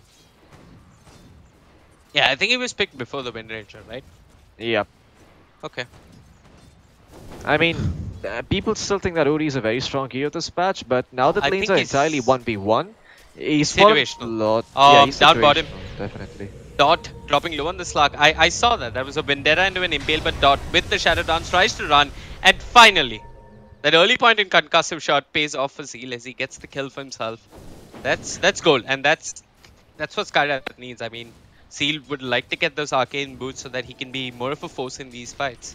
Zafito's hit 6, and Etchin 6. I mean, he thinks this is still the safe lane, but 12 minutes in, no part of the map is really safe for the Slaughter, and this is just going to delay his Blink Dagger even more. He's caught in the guards, he's going to get pushed. So he can run. Yeah, but Zafito's got the hook. No, he hasn't got mana for the hook shot. He's got 1 charges, will not pop it. But they'll turn towards falling slowly. The Visage trying to juke with that extra movement speed from the Grave Chill will not touch the Split Earth. And World Fab with the call, looking for a kill. The Impale is there though, and that might buy time for falling slowly. He's still got the Battle Hunger upon him, and that Split Earth, perfectly done by the Leshrac, will set up for a kill onto the Visage. The Familiars will chase him down, but I'm looking at the Axis being run down here. Gets the call off before the crush, and H6 might fall, but fortunately for him, Wolfab didn't have mana for the Culling Blade, and that Rocket Flare wasn't enough. They trade a Visage for an Axe who has a Vanguard. I think Reckoning are going to be absolutely okay with this. Yeah, especially if they find just getting a little carried away. Yeah, it's okay. Yeah. So, a couple of things happened last fight. There was really good familiar marker from the Visage. He blocked the hook shot from the side of the Clockwork. So even after popping 1, he didn't find it onto Sladar. So the Sladar survived a little bit more. Gets the crush off. He gets the damage jump off on multiple heroes, and that allows his team to get a few kills. Look at this. Dot. He finds his Shadow Blade, but the Wind Ranger will not connect on the Shackle. And I think that Sentry Ward will allow the OD to live. Yeah, somewhat of a... I mean...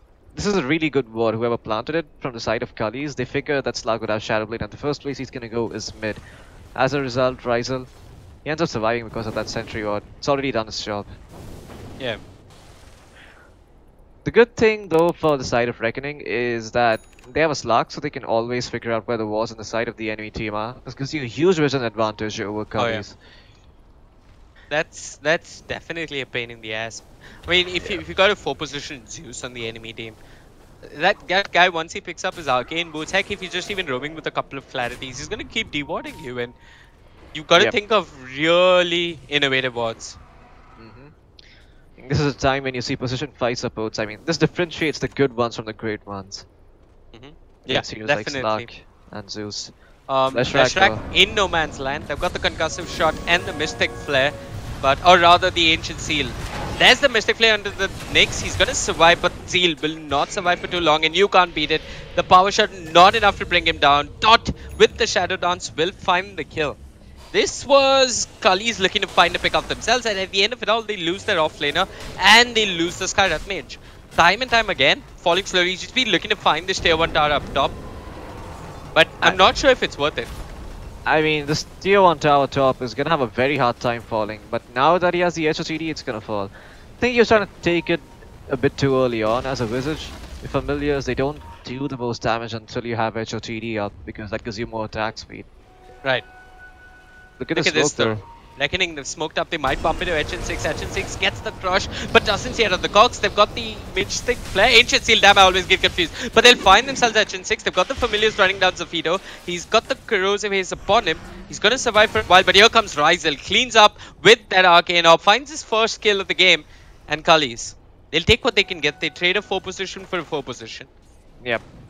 At the end of the day, it is still a 4 position for a 4 position. A good trade there. Visage slightly microing there. He almost had the last hit off on the clockwork, but it's all the more better for Cullies because Ryzel came in and picked it up, so I guess that worked out for them. Now, Dot, he's had a really good start on his Slark, and as a result he's picked up this early Shadow Blade, but it's not doing as much as he hoped it would. But maybe with the Echo Saber he can start going around the map, roaming and looking for kills.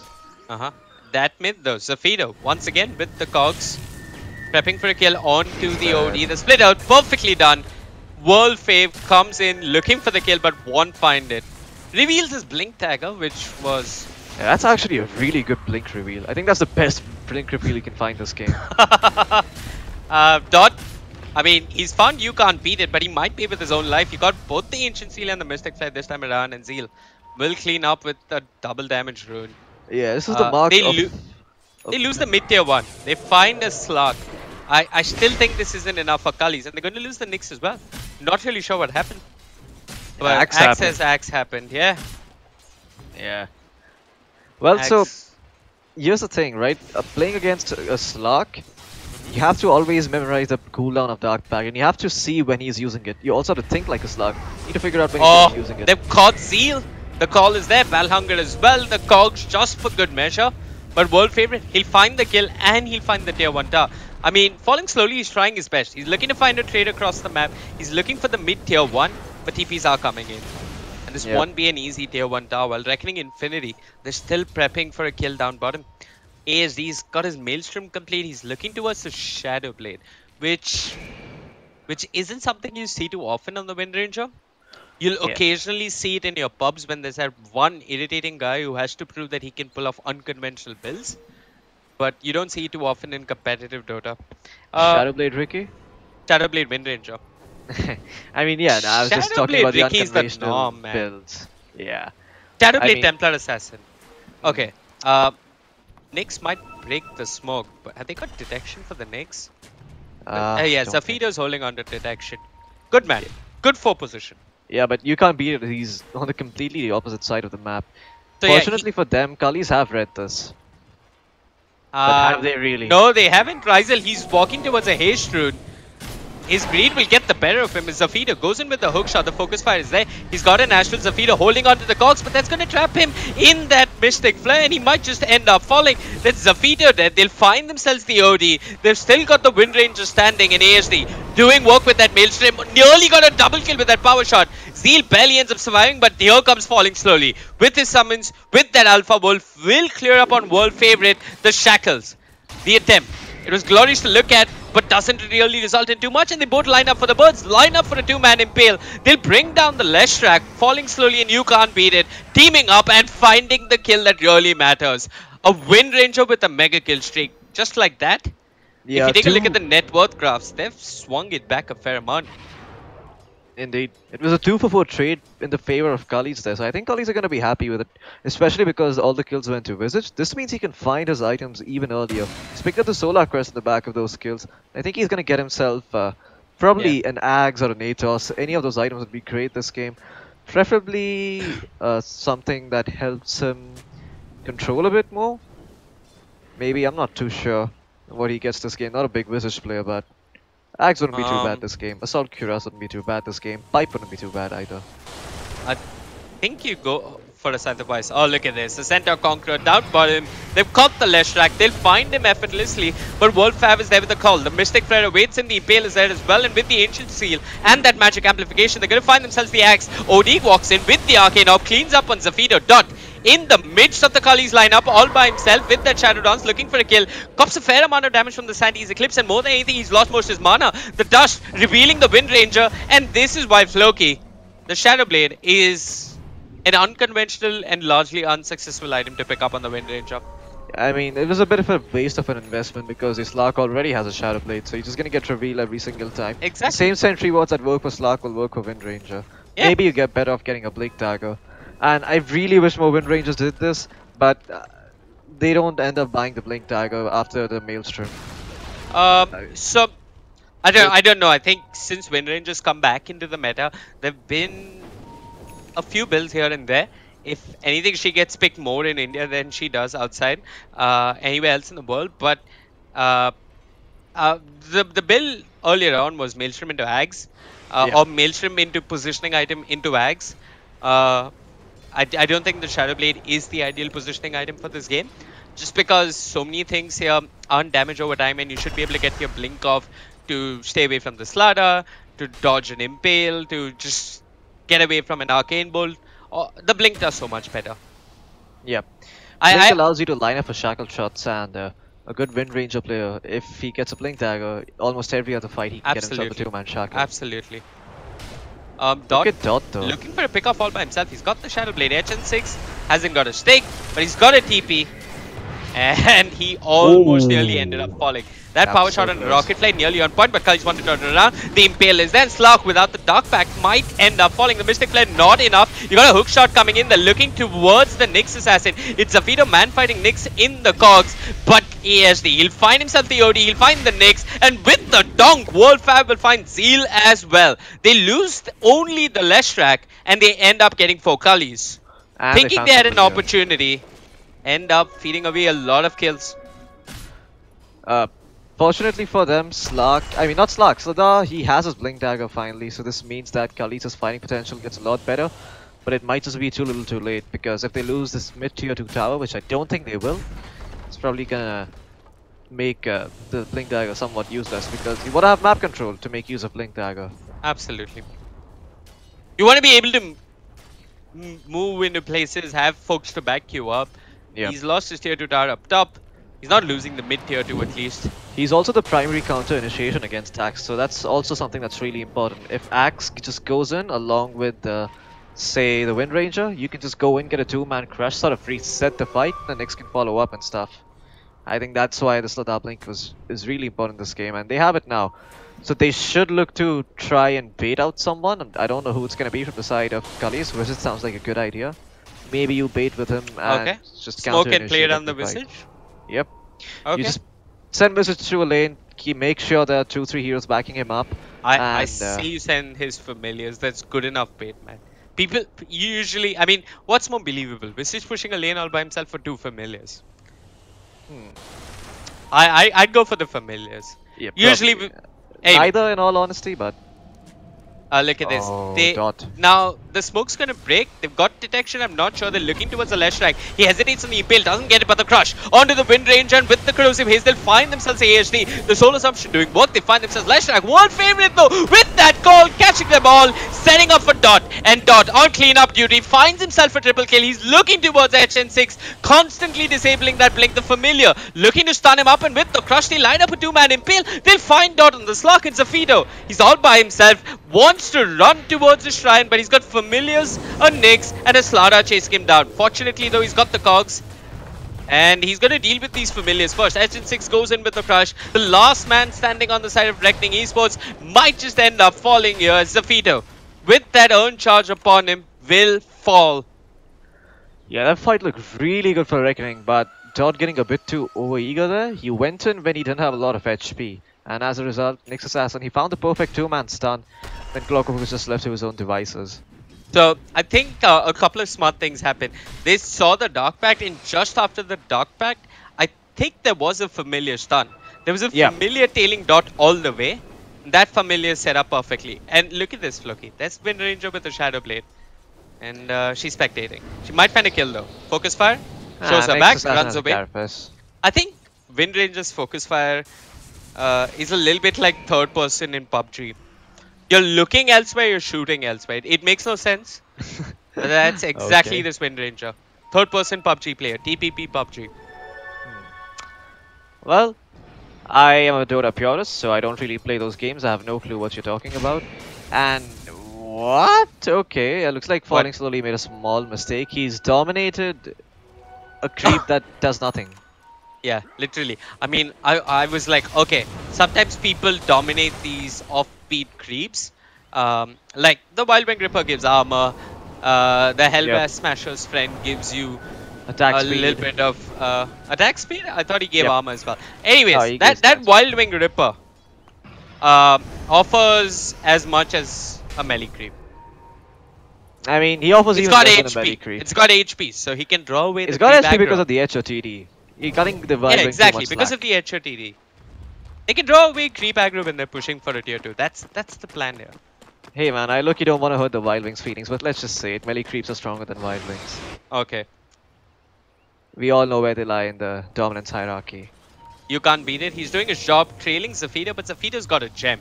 I hope Cullies spotted that out. HN6 going in with the crush, lines up on the dot. He's got the Shadow Dance though, so he's alive. The bounce not ideal. He's looking to run, will make it out. Solar Crush upon him. Soul Assumption as well, but it's not enough. Wall favorite! 4-man call! Finds Zeal! And there's the follow-up from Zafiro. They're looking towards the Visage. The Visage, he's survived 1 too many fights and he's finally going to end up falling. HN6 moves towards the pit. He's got the Battle Hunger upon him. And with that little bit of damage coming up from the Diabolic Edict, he will fall. Dot went for the play of glory, went towards Ryzel, tried to man up first to the OD and ended up losing.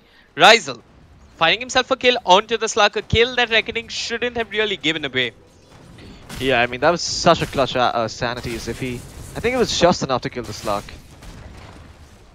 The good part about the last fight was though that World Favorite, he found himself a 4-man call that forced Cullies to split up sort of and play away from the axe. And as a result, you have OD taking a separate fight along against a Wind Ranger. Oh, speaking of Wind Ranger. Yeah, that's his mana taken away. Yeah, it's something really annoying as Wind Ranger. Playing against Nyx Assassin.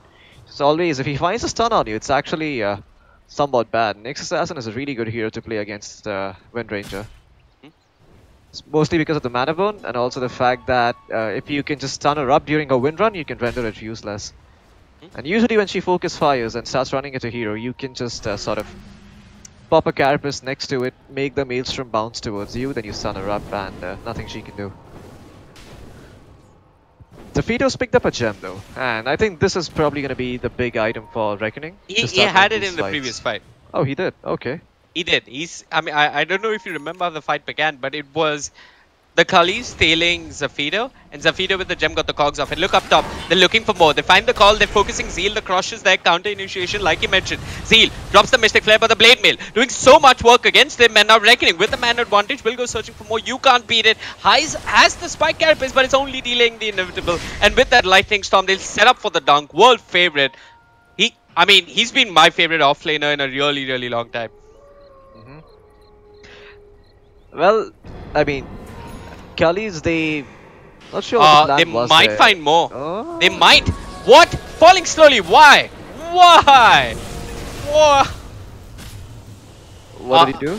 I don't know. He was just all about... I don't know. So, I mean...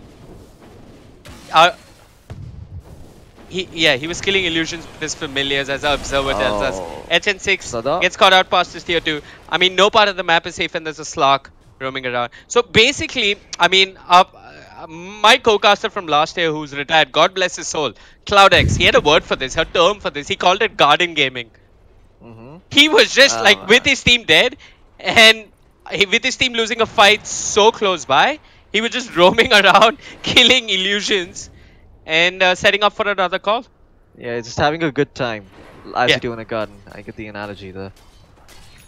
I mean, this is some sloppy plays coming out from both sides here. I have to say the Reckoning, they put on the game face and they're certainly starting to come back in this game. And I think it's mostly because of Wolfave. He's finding all these beautiful calls on his axe. Yeah. I think if there was an MVP at the end of this game, or at least for the first 30 minutes, I'd give the MVP to the Sax. Absolutely. I think Reckoning, they played their lanes well. I think definitely the mistakes coming out from Cullies were costly. But more than anything, Reckoning, they've maintained the advantage that they found, kept the net worth going, and now Cullies, they look towards Roshan. And we know what World Favorite likes to do in small restricted spaces. Now there is a Centaur Conqueror, and Cullies have backed off from the pit. Reckoning reading that play, I'm not really sure how. I did see AHD throw a power shot there, and I think, oh yeah, it's this Radiant Observer one next to ASD, giving him all the vision that he needs. And Zafito is looking for that hook shot. I mean, Zafito, he can find the hook shot, but he's gonna have a hard time bringing any of these heroes down. He really needs the follow up with the Slark or the Wind Ranger, or maybe even the Lesh. It's also, I mean, it's starting to become a hard game for the Skyrath Mage, right? Yeah, Skyrath Mage, Odi, I mean, both of these heroes. Exactly, there's the Mystic Flare, and that's like your biggest source of burst damage in a team fight. And with the 4-stars around on the side of Reckoning, it's going to be hard to really do any work with that Mystic Flare. Yeah, a stray melee tried entering the pit to do some cheeky shenanigans. I think even Falling Slowly knows that melee creeps are greater than Wild Wing Rippers. Dot might find himself a solo pick off here, sees Zeal on the Skyrath Mage. And I mean, Zeal is going to press his buttons and die, but that's 43 seconds without the Skyrath Mage. Reckoning, they're not the best at going high ground, but with the Focus Fire and the Diabolic Edict, they can do some work. You've even got this Observer coming out from Zafito. That could be real costly for Cullies. I mean, come on. You got a team going up high ground, 101, you drop a sentry. HN6 goes in, lines up a 3-man crush. No real follow-up. The call is there, catches the Nyx. Good defensive Astral. Buying time for the Nyx, but look at the tier 3 tower. It's melting. You can't beat it, trying his best, trying to burn away some mana here. But they've still got 2 siege creeps, and the Slark has had enough. Dot will go in, looks towards the Nyx, the crusher there from HN6, but ASD pops his BKB, looks to turn the hook shot, the Cogs. They've got the Visage inside the Cogs. They've lost the Aegis, but they might find themselves a kill on a Falling Slowly. The defensive Astral in the nick of time. The question is, will Falling Slowly manage to escape? The answer is no. Dot cleans up. The Shackle Shot not landing, but Dot, consumed by Bloodlust, will find himself the Nyx assassin. HN6 time and time again landing these crushes, and is going to net them the kill onto the Lesh track. But the cause on the side of Reckoning looking to run. AHD will just TP out. They find a tier 3, they lose the Aegis. What they don't want to lose is the feeder on the Clockwork, but Clockwork, he's missing his gem. Wait, where is the gem? It's on Slark. Huh? The Slark had the gem for a while, he gave it over to Slark. Okay, so the gem's still on Dot. Beautifully done there by Reckoning. Yeah, there was a slightly bad fight for Reckoning. I mean, they had an Aegis, they should have gotten more out of the fight, but all they really got was a Nyx and a Visage. I mean, tier 3 tower, sure, but you want more structural damage. As a team that does not do high ground very well, you need to find a lot more from the back of that Aegis. I think it was partly just you can't beat it strolling away a bit too freely against the Slark. Can't really afford to do that because Slark can dispel Carapace and the stun with his Q, so please have to be careful. Your gem dropped in the base. You're right, Kunal, but there is... Okay, I mean, not Kunal, whoever the other person is. But the gem, there is another gem on to Dot. Not sure whose gem is that. Okay, that's Reckoning's own gem, and the gem in the courier was... Let's have a look. Wait, where's the gem gone? Okay, it's on the Wizard. I don't know. Okay, yeah, Cullies have their own gem, and Reckoning have their own gem. About time Cullies bought a gem.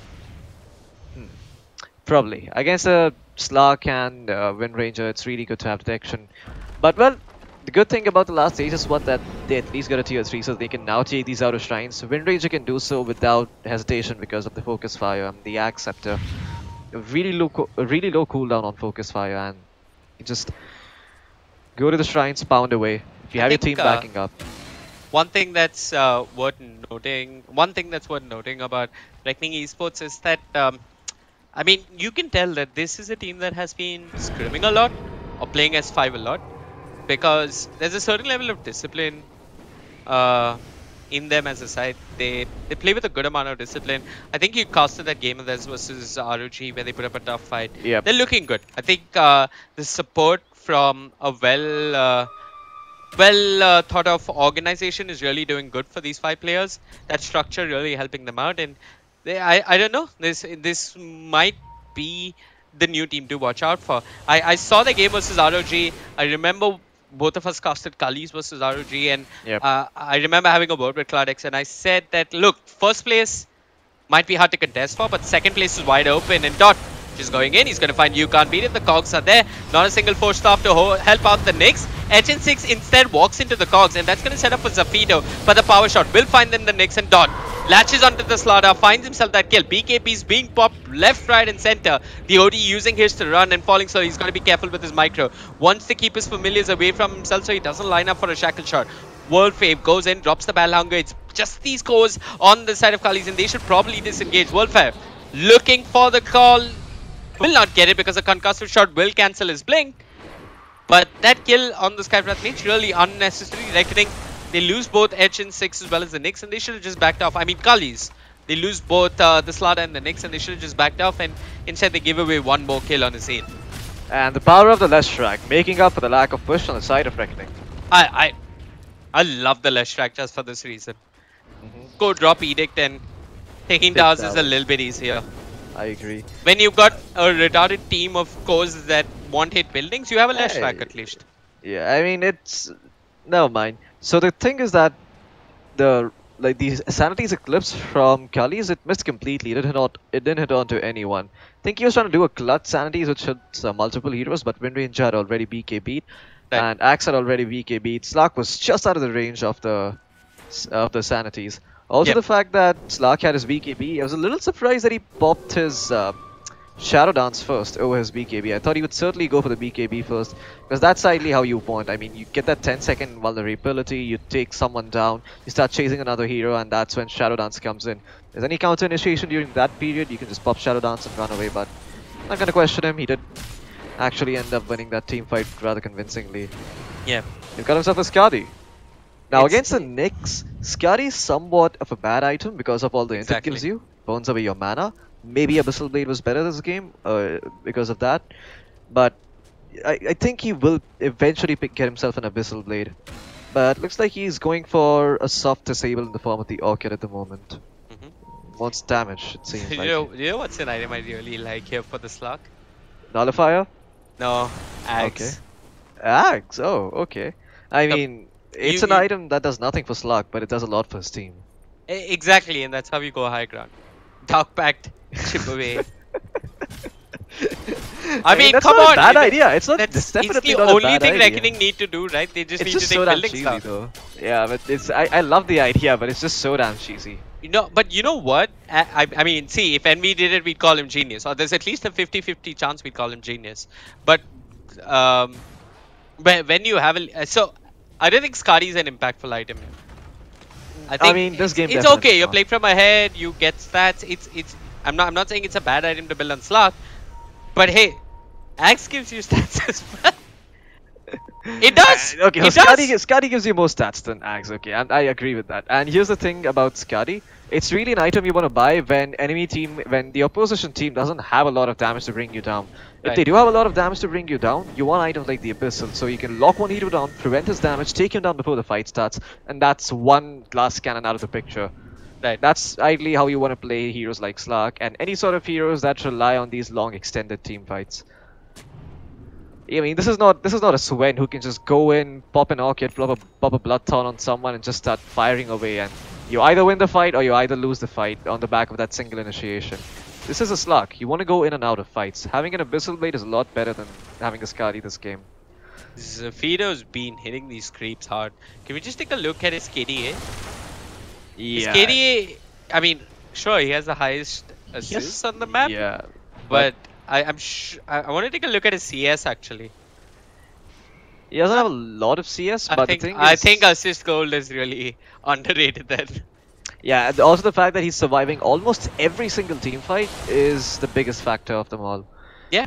As a Clockwork, you don't typically survive all those team fights, but if you do, holy crap, do you get so much more annoying. And that's basically Clockwork players in a nutshell. He's annoying. He's going to become a real problem here for the side of the Cullies. Yep. I think the main problem is going to be that if he finds a hook shot onto your Slada, he can't just sprint away. If he finds a hook shot onto your Visage, he doesn't have a 4-step, so he can't go out. If he finds... I mean, it's just all the heroes on the side of Cullies lack mobility in some extent. Nyx doesn't have a 4-staff, Skyrat doesn't have a 4-staff, Slada doesn't have a... Well, he has a 4-staff, so he's going to be okay, but Visage doesn't. And ideally in these team fights, you want to be using 4-staffs and stuff for extended range on heroes like Slada. You don't really want to be using it defensively.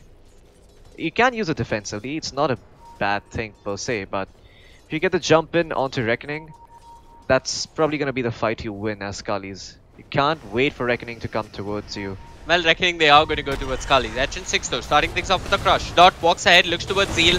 Not really doing enough on the left track, will end up falling, but he's going to find Zeal in exchange. There's the feeder. You spoke of how Clockworks are irritating. He's going to hold HN6 in place. Wolfab will whiff on the call, but they will find themselves both supports. Yep. And both of them don't have buyback. I mean, this is so important for Reckoning. They managed to find these 2 kills without buybacks. This is going to ensure that they at least get a melee set of frags. If nothing, they should at least go forward and test the waters and see if they have buybacks. Oh yeah. Because I'm quite sure if you pop a focus fire on the melee racks, those support buybacks will come out instantly. Absolutely, and World Favorite as well as the Slark are going to keep them occupied. Look at that. World Fav goes in, gets the call, forces out a national. Now this could set up for something from the side of Reckoning, and it's going to set up for a hook shot. The Cogs will push back the next. BKB is being popped as well. Hurricane Pike allowing Rizal to steal in, but not for long. World Fav with the call, making sure that the OD doesn't get too much free end, while Wind Ranger and Dot will team up and get themselves a free lane of Parix. Reckoning. I mean, they're pretty much just getting whatever they're wishing for here at this point. Yep. They're playing really well, actually. It's World Favorite. The scores have been spot on. Good Dota coming out from Reckoning Esports. Yeah, they certainly have seemed to gotten their head together around this game. The first few minutes did look a bit shaky, but they've just been on point ever since then. Slark, he don't know what did he commit to the Orchid? Okay, yeah, he's committed to the Blood Taunt, so he's committed to the Blood Taunt. There we go. He's got the Blood Taunt complete, and Cullies, they're gonna pop a smoke of desperation. Now they're moving towards the pit. ASD will break the smoke. He's got an invis rune. The detection is there from HN6, but is the lockdown available? No, it isn't. The shackle shot and the focus fire coming out from the Wind Ranger. The splitter holding Zeal in place. It's a hard game for a Skyrath mage as ASD cleans up and finds himself a double kill. They're looking for more. They've got the Yule Scepter setting up for that split earth, and Nyx will end up falling. I think that was his own Yule Scepter really. Rizal pushed to pop his BKB simply because of the hook shot coming out from Zafido, and ASD will run forward. The Hurricane Pike buying time, but not enough as Zafido from downtown latches onto the OD. ASD, he'll clean up for more and find himself the Visage. It's a full 5-man wipe here as Reckoning do not lose a single hero as they clean up the entirety of Cullies. I think Cullies are done with this game. I mean, Visage, he just let his familiars die there. Well, they've got buybacks on 3 heroes. It's the Nyx, the OD, and the Visage. All their calls. And Visage doesn't have familiars though. Yeah. Another 23 seconds. That's really bad for Cullies. Yeah, he's not buying back. I mean, it's just the OD and the Nyx who bought back, but they've got to do something. The hook shot is there, keeping the OD occupied. Fortunately, there's a good force staff to push the Fido into the fountain. Nyx goes in, lands the Impale, but Wolfab with the call, keeping the OD occupied, has that Blade Mail, and with the Bloodthorn, OD feeling mighty useless, forced to go back home. Mystic Flare doing a fair amount of work. Fido will end up falling. Ancient Seal controlling the left track, but Dot with the damage will clean up. The Ancient will fall, and Cullies, it's definitely not been a good day for them at the ESL India Premiership. Yep. A lot of frustration there on the part of the mid laner. If I was Rizal at this point, I'd pretty much be super pissed off because as a mid laner, you don't even feel your impact this game. Sure, you had a few saves. Sure, those were really good saves, but it didn't really translate into anything big, especially because you lost the early game, which you sort of relied on. Your aggressive dual lane didn't. Just a dual lane didn't work out for the side of Cullies either. Yeah. I think they should look back at the early game. Tough game for Cullies. The lanes didn't work out. The one core struggled to have impact in the mid game, And they're going to end up losing this one. Reckoning Esports really looking solid here in the ESL India Premiership. That's it as far as the Dota 2 broadcast is concerned. My name is Vivek. With me is Floki. You can give us feedback at facebook.com/VivekCasting. You can find Floki at facebook.com/FlokiDota. We had Manoj Supergola observing this one for us. And I'm going to throw it over to the analyst desk. Angela and Wagish, it's all yours.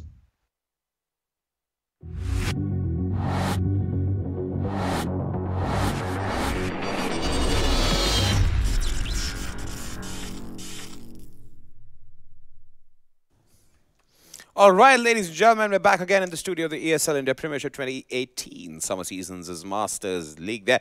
Reckoning Esports have gone ahead and won this game against Cullies. But a good fight given by the boys there. Great fight. Actually, if we just have to put this in the first 20 minutes of the game, I think Cullies put up a great performance. They had their smokes on point. It was just that there was one player in this game who just played amazing Dota.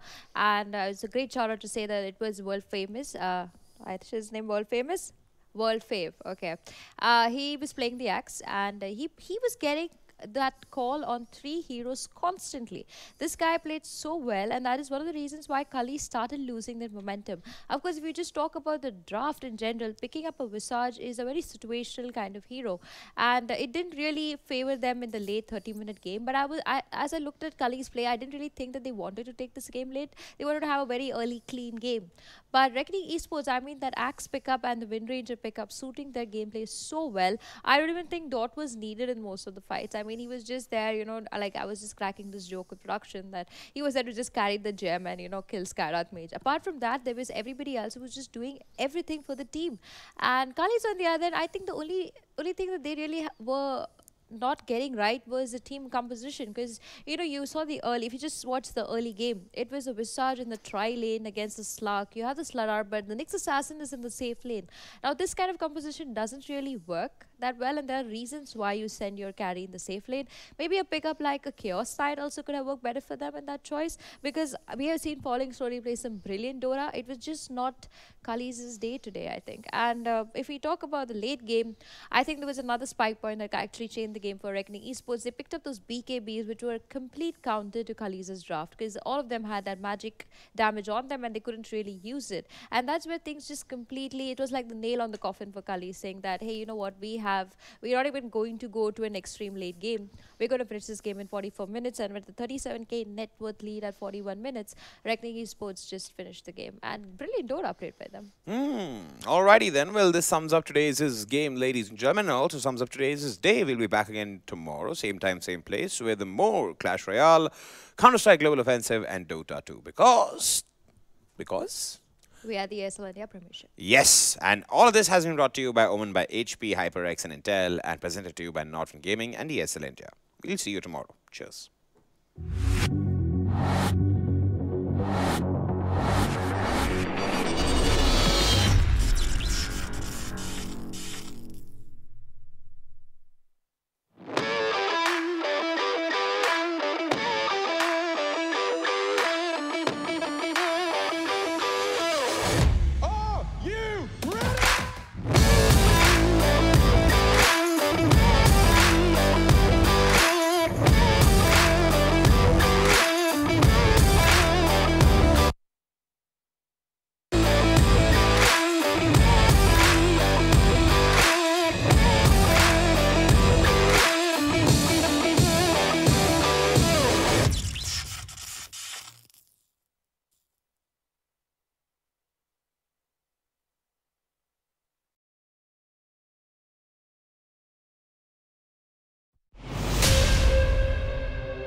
They say gaming is easy.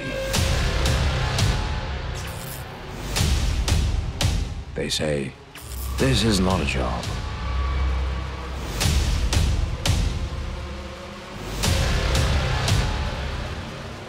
They say it's a waste of time. But we kept at it.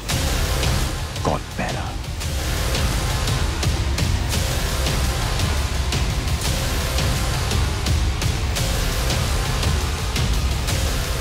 We grinded, leveled up, and conquered.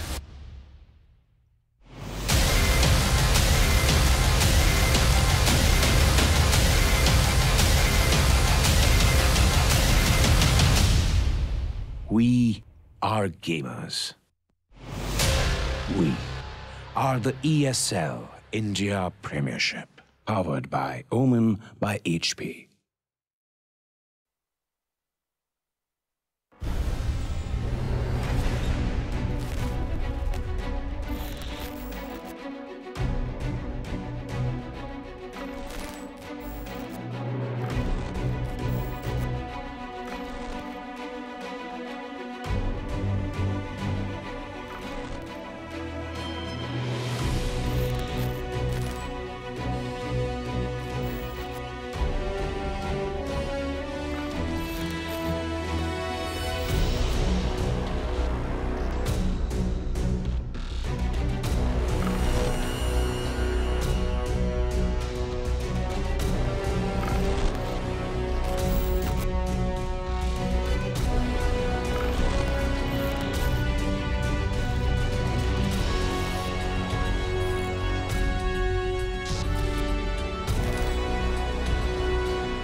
The guy's out.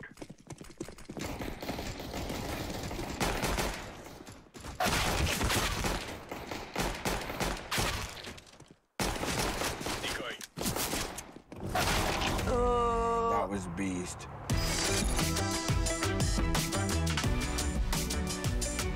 Game, record, and stream without compromise on Intel Core i7.